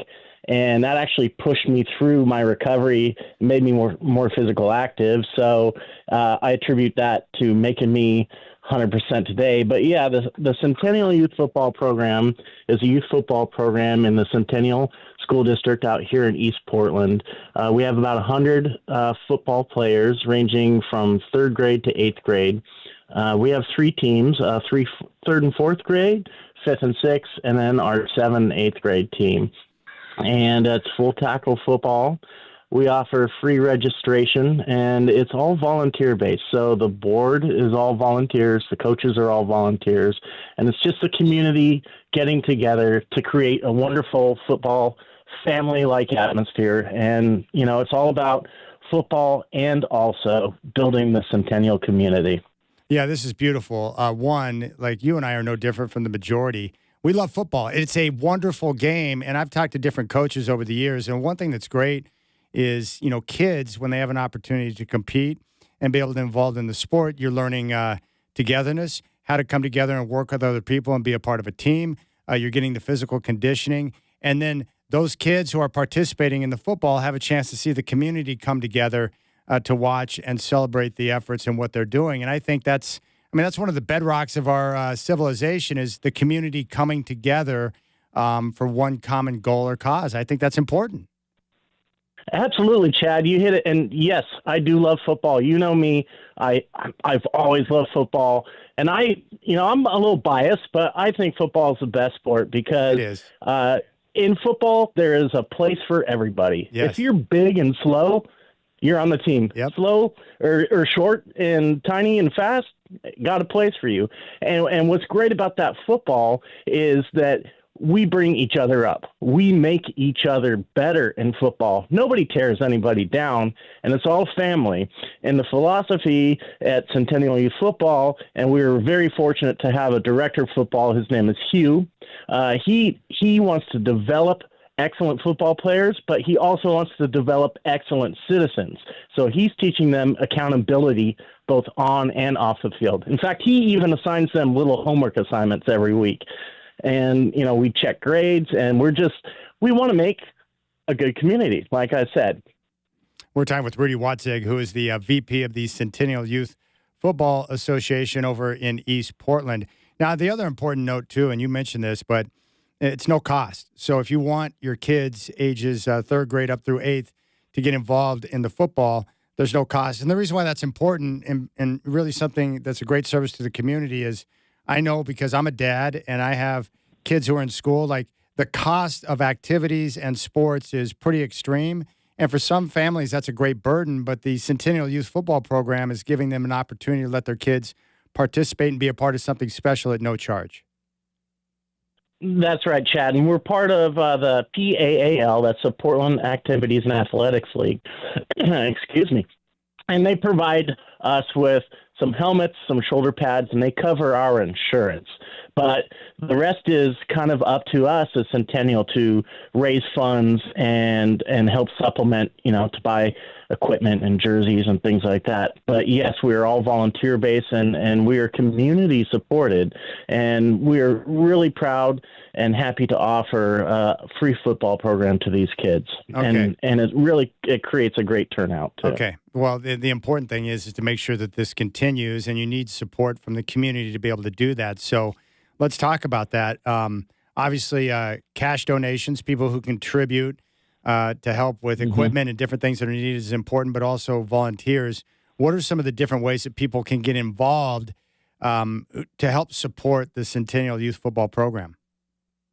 Absolutely. So individuals can volunteer. In fact, if you go to our website, can contribute small cash donations. If you go to our website, there's a contribute, donate to Centennial Youth Football button. That leads to a PayPal site. You can contribute that way. We also have opportunities for volunteers. So on game days, we need people to man the concession booth. We need people to hold the chains on the field, help guide traffic in the parking lot, just general support. Anything anybody can offer, any skills they have. Also, if there are any corporations, we will be offering corporate sponsorships. So we'll have levels of corporate sponsorships. We would be able to give shout outs on our social media, our website. In fact, I'll give a shout out right now. Home Depot has been stellar. They've been providing us with equipment and tools and everything that we need to help run our organization. So that's pretty awesome. But yeah, in any way people can help. Like, for example, a big want right now would be maybe a construction company could loan us the use of some construction grade lights to put on our field for the season for our practice field, because it gets dark near the end of practice. We'd really like to light it up really bright, things like that. And, if anybody does have an interest, corporation, they could contact me directly. My email is Rudy, RUDIE, at centennialeagles.com. That's great. Rudy Watzig is with us, the Centennial Youth Football Program. I wanted to ask you this because you've been a part of it now for a while. Like, what are the things that you enjoy the most about working with the kids and seeing the progress and them being able to compete? Like, what's the greatest value for you that maybe you've seen in the kids, or something that comes up in a game, or maybe it's practice? Like, what do you enjoy the most? Oh, man, it's hard to say one or two things.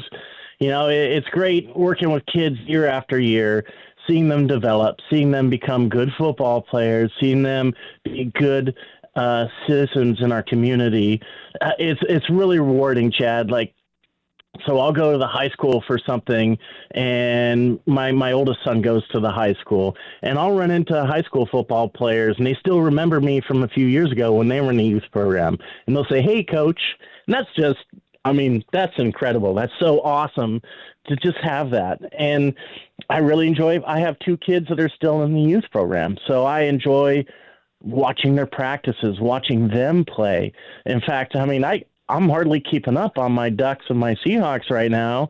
I'm just mainly paying attention to the Centennial Youth games, because those, to me, right now, are the best. That's so good. So, Rudy, I have one other question for you. 2.5 years since your liver transplant. What is it like to walk through that process, to have a second chance? Like, to be in a dark place where you don't know what's going to happen. You get the call, you get a new liver, and you said you're 110% now. Like, what is it like to have a second chance to do things the way you want to do it? Oh, man, I don't know. It's hard to put it in words, really. I still can't believe it. I can't believe I got a second chance, and that it literally was a second chance. Like, I'm starting brand new over. And as I was telling you earlier, it's like it was a bad dream, and I can't believe it happened, because I don't feel any different today than I did when I was in my 20s now. It's just miraculous. Modern medicine It's incredible, man. And it's just hard to put into words. Have you reached out to the family?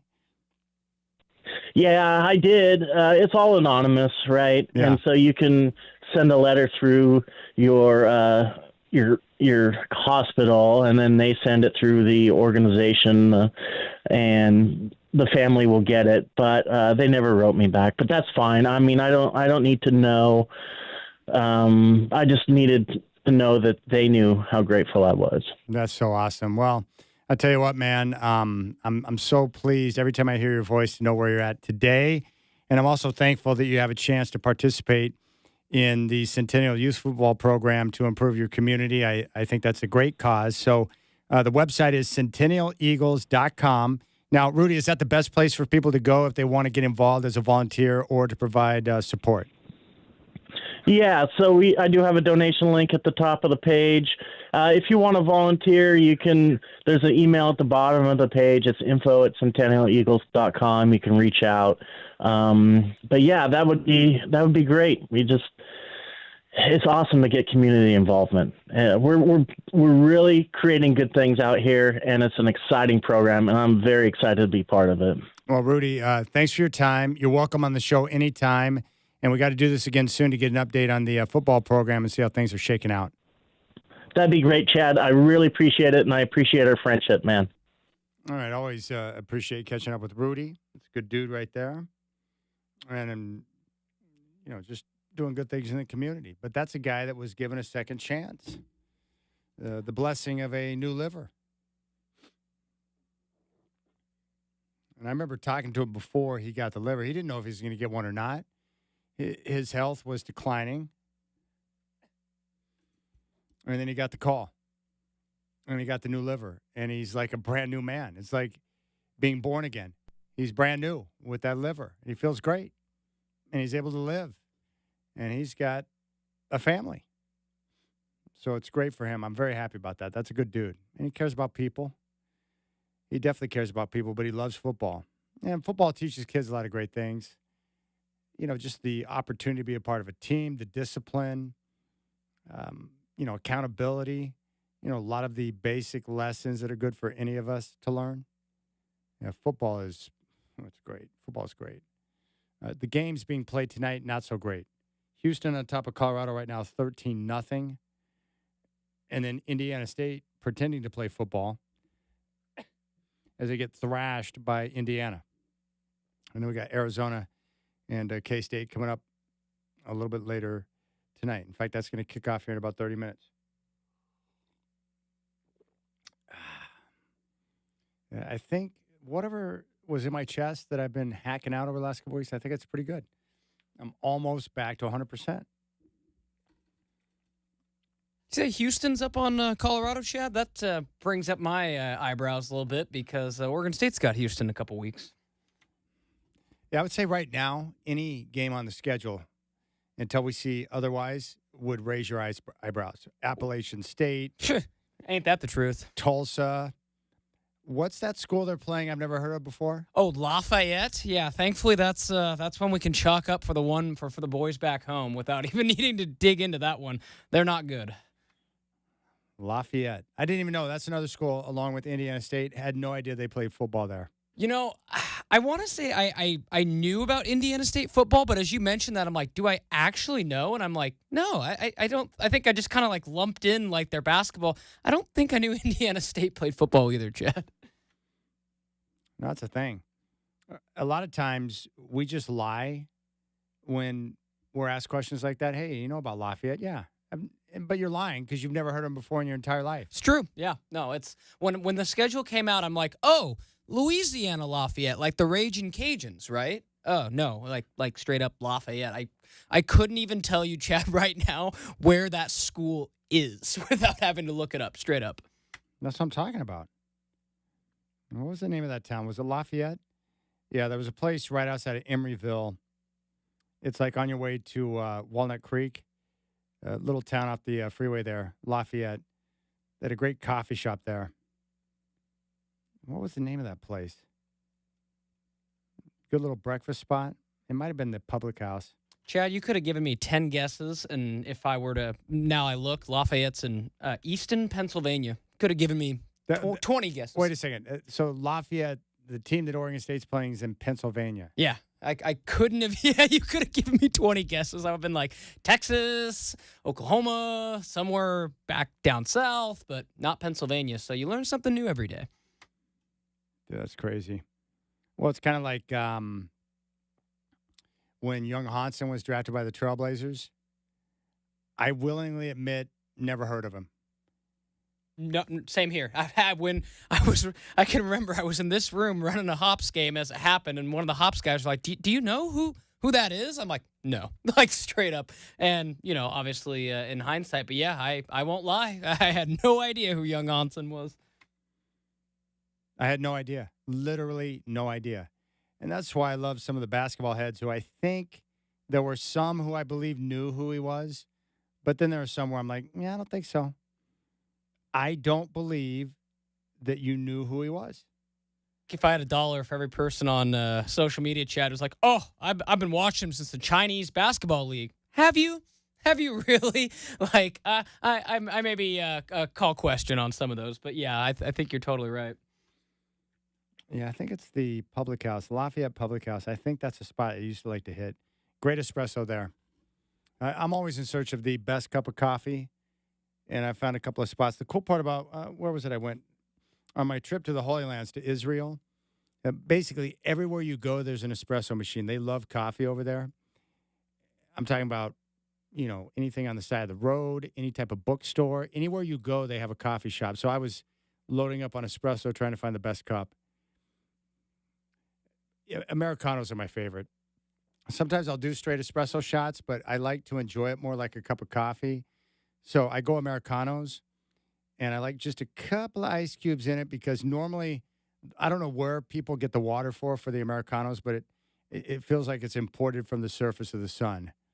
And I don't have grandpa mouth yet, and I'm assuming, I don't know because I'm not that old yet, but like, do the old dudes who drink, they want the coffee like piping hot?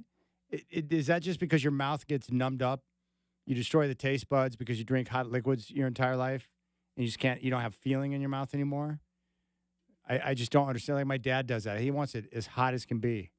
I'm like, how can you drink that? You ever taken a drink of something really hot and it like burns all the way down? And you can feel the warmth in your stomach? It's like, nah, it's a little too warm for me. All right, 13-0 Houston on top of Colorado. Not a good showing for Coach Prime's offense tonight. And then Arizona, Kansas State coming up at 6. The Rip City Drive, Chad doing on this Friday. Hope you're enjoying your afternoon, getting ready for a football weekend. Damian Lillard's little Rip City reunions coming up on the 21st, a week from Sunday at Pioneer Courthouse Square. That will roll from noon to 2. I will be there. Let's come out and welcome Dame back home.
All right, Tony and Boring. He says, I'm much older than you, but I do love my coffee hot, hot, hot. So much so that I have a microwave at my desk at home. It might have to do with being an alcoholic. I like the bite. Well, that's what I'm talking about. Like, I I just don't need it that hot. I don't want it cold. Like, I think people that drink cold coffee drinks, that's disgusting. And with all the sugar and nonsense, it's like, that's not coffee. That's, well, it's dessert. Or as my buddy Josh would say, dessert in a cup. The other thing, too, that he does, I saw this with Josh when we went to Denver.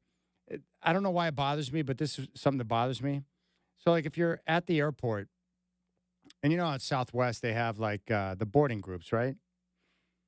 Well, when they tell you to stand, like right when they start the boarding groups, they're like, all right, I need my A's to line up. I never get right up and stand in line because I know what that meant was that initial announcement. What he's saying is it's going to be about another 10 to 15 minutes before we start letting people on the plane. Why am I going to get up and stand and hold my bags for 10 to 15 minutes when I can just wait till he says, all right, A, 1 through 30, and then I can just jump up and start walking on? Why would I do that? That bothers me. The other thing that bothers me, this is really starting to bother me, these people who do not know how to get off a plane. It's like, excuse me, do you know how to deboard a plane? I feel like the airline should start doing a little, instead of telling people not to smoke on a plane, who the heck's going to smoke on a plane, for crying out loud? Who's going to try and mess with the smoke detector? Don't waste your time with that. Go through a little training video before the flight takes off on how to deboard a plane, meaning if you're in row 40 or wherever you are in the back of the plane, you do not get to go and walk up and try to butt in front of people when it's time to get off the plane. The one thing you learn as you get older is something very simple. My time. So I have my time, Chad Doing's time. My time is no more important than anybody else's time that's on the plane, in front, behind, or next to me. Nobody. Your time is not more important than my time, so I don't know why you think you're trying to butt in front of the line and boot off the plane. So what I do, if I see someone trying to scooch up, I put my leg or my body or something in front of them so they can't do that. And then what I do out of irritation is I stand up and I allow everyone to my right and to my left to board or get off, move out of their seat before I do. Oh, I love it, Chad. It just drives me crazy. It's like, well, okay, what is your... I know you got somewhere you got to be. Don't we all? Anyways, you learn these things. That stuff drives you crazy. Learn how to deboard a plane, buffoon. And by the way, if you don't like being in the back of the plane, get a better boarding group or put yourself in a position where you're not sitting in the back. That's all. But that stuff's frustrating. But yeah, Josh is like, oh, let me stand in line for 10 to 15 minutes. And we go nowhere. Come on, sheep. Sit down and relax. You're not going anywhere. Okay. What else we got? Colorado just scored a touchdown. It's now 13-7 Houston. Colorado right now is experiencing life without Shedeur Sanders. And sometimes that transition from great quarterback to who our next quarterback is going to be can be a little bit rough. And we all know that's the case. And heck, some of these teams at the top, too. We're going to find out a lot more about some of these teams over the next few weeks at the top of the rankings. And we're learning. I think Ohio State should feel pretty good about Julian Sand. We know Penn State feels good about Drew Aller because he's got experience and he's back. Nussmeier at LSU is back. I think Duck fans are starting to feel pretty good about Dante Moore. Miami's got a new quarterback, but he's got experience. Carson Beck. Coming over from Georgia. The Bulldogs don't really know yet what they have at quarterback. Their offense looks kind of clunky right now. Texas has Arch Manning. He's supposed to be great, but the first 2 weeks have not been great. So is that because he stinks or because he's just adjusting to being the starter? He has no experience. Maybe it's the fact he has no experience and didn't play against any tough competition in high school. Or is he injured? Whatever it might be, Steve Sarkisian doesn't want to talk about that. Notre Dame's got a new quarterback, and the list goes on. I will say this, John Mateer looks pretty good. I knew John Mateer could play football, but it was one of those things where it's like, well, he was at Washington State. It's kind of the Cam Ward experience, right, where he goes to Miami and dominates, and John Mateer early on for the Sooners looks pretty good. Unfortunately for him, the Sooners' schedule on the back half, brutal. Absolutely brutal. Like, the Sooners are a really good football team this year, but that schedule is hideous. They just took out Michigan. They're going to play at Temple. Then they come home to take on Auburn. They have basically a bye week on October 4th against Kent State. And then after that, it's just murderer's row. Texas, at South Carolina, home against Ole Miss, at Tennessee, at Alabama, home against Missouri, home against LSU. Yeah, you're not going to go unscathed through that. Good luck with that schedule. Jeez. Texas, South Carolina, Ole Miss, Tennessee, Alabama, Missouri, and LSU. So if I'm looking at this correctly, 1, 2, 3, 4, 5, 6. 6 teams from the SEC that are all ranked to finish out the year. That's brutal. What's weird about that? The easiest game of that stretch looks like it might be Texas. But knowing Oklahoma's luck, he'll learn how to play quarterback before then. But I'm just saying with Texas, like, I want Arch to be good because I love the Manning family for obvious reasons and what Peyton did for Denver.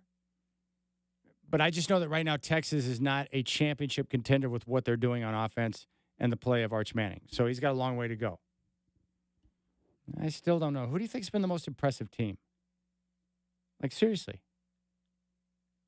So far through a couple of weeks. Is it Ohio State?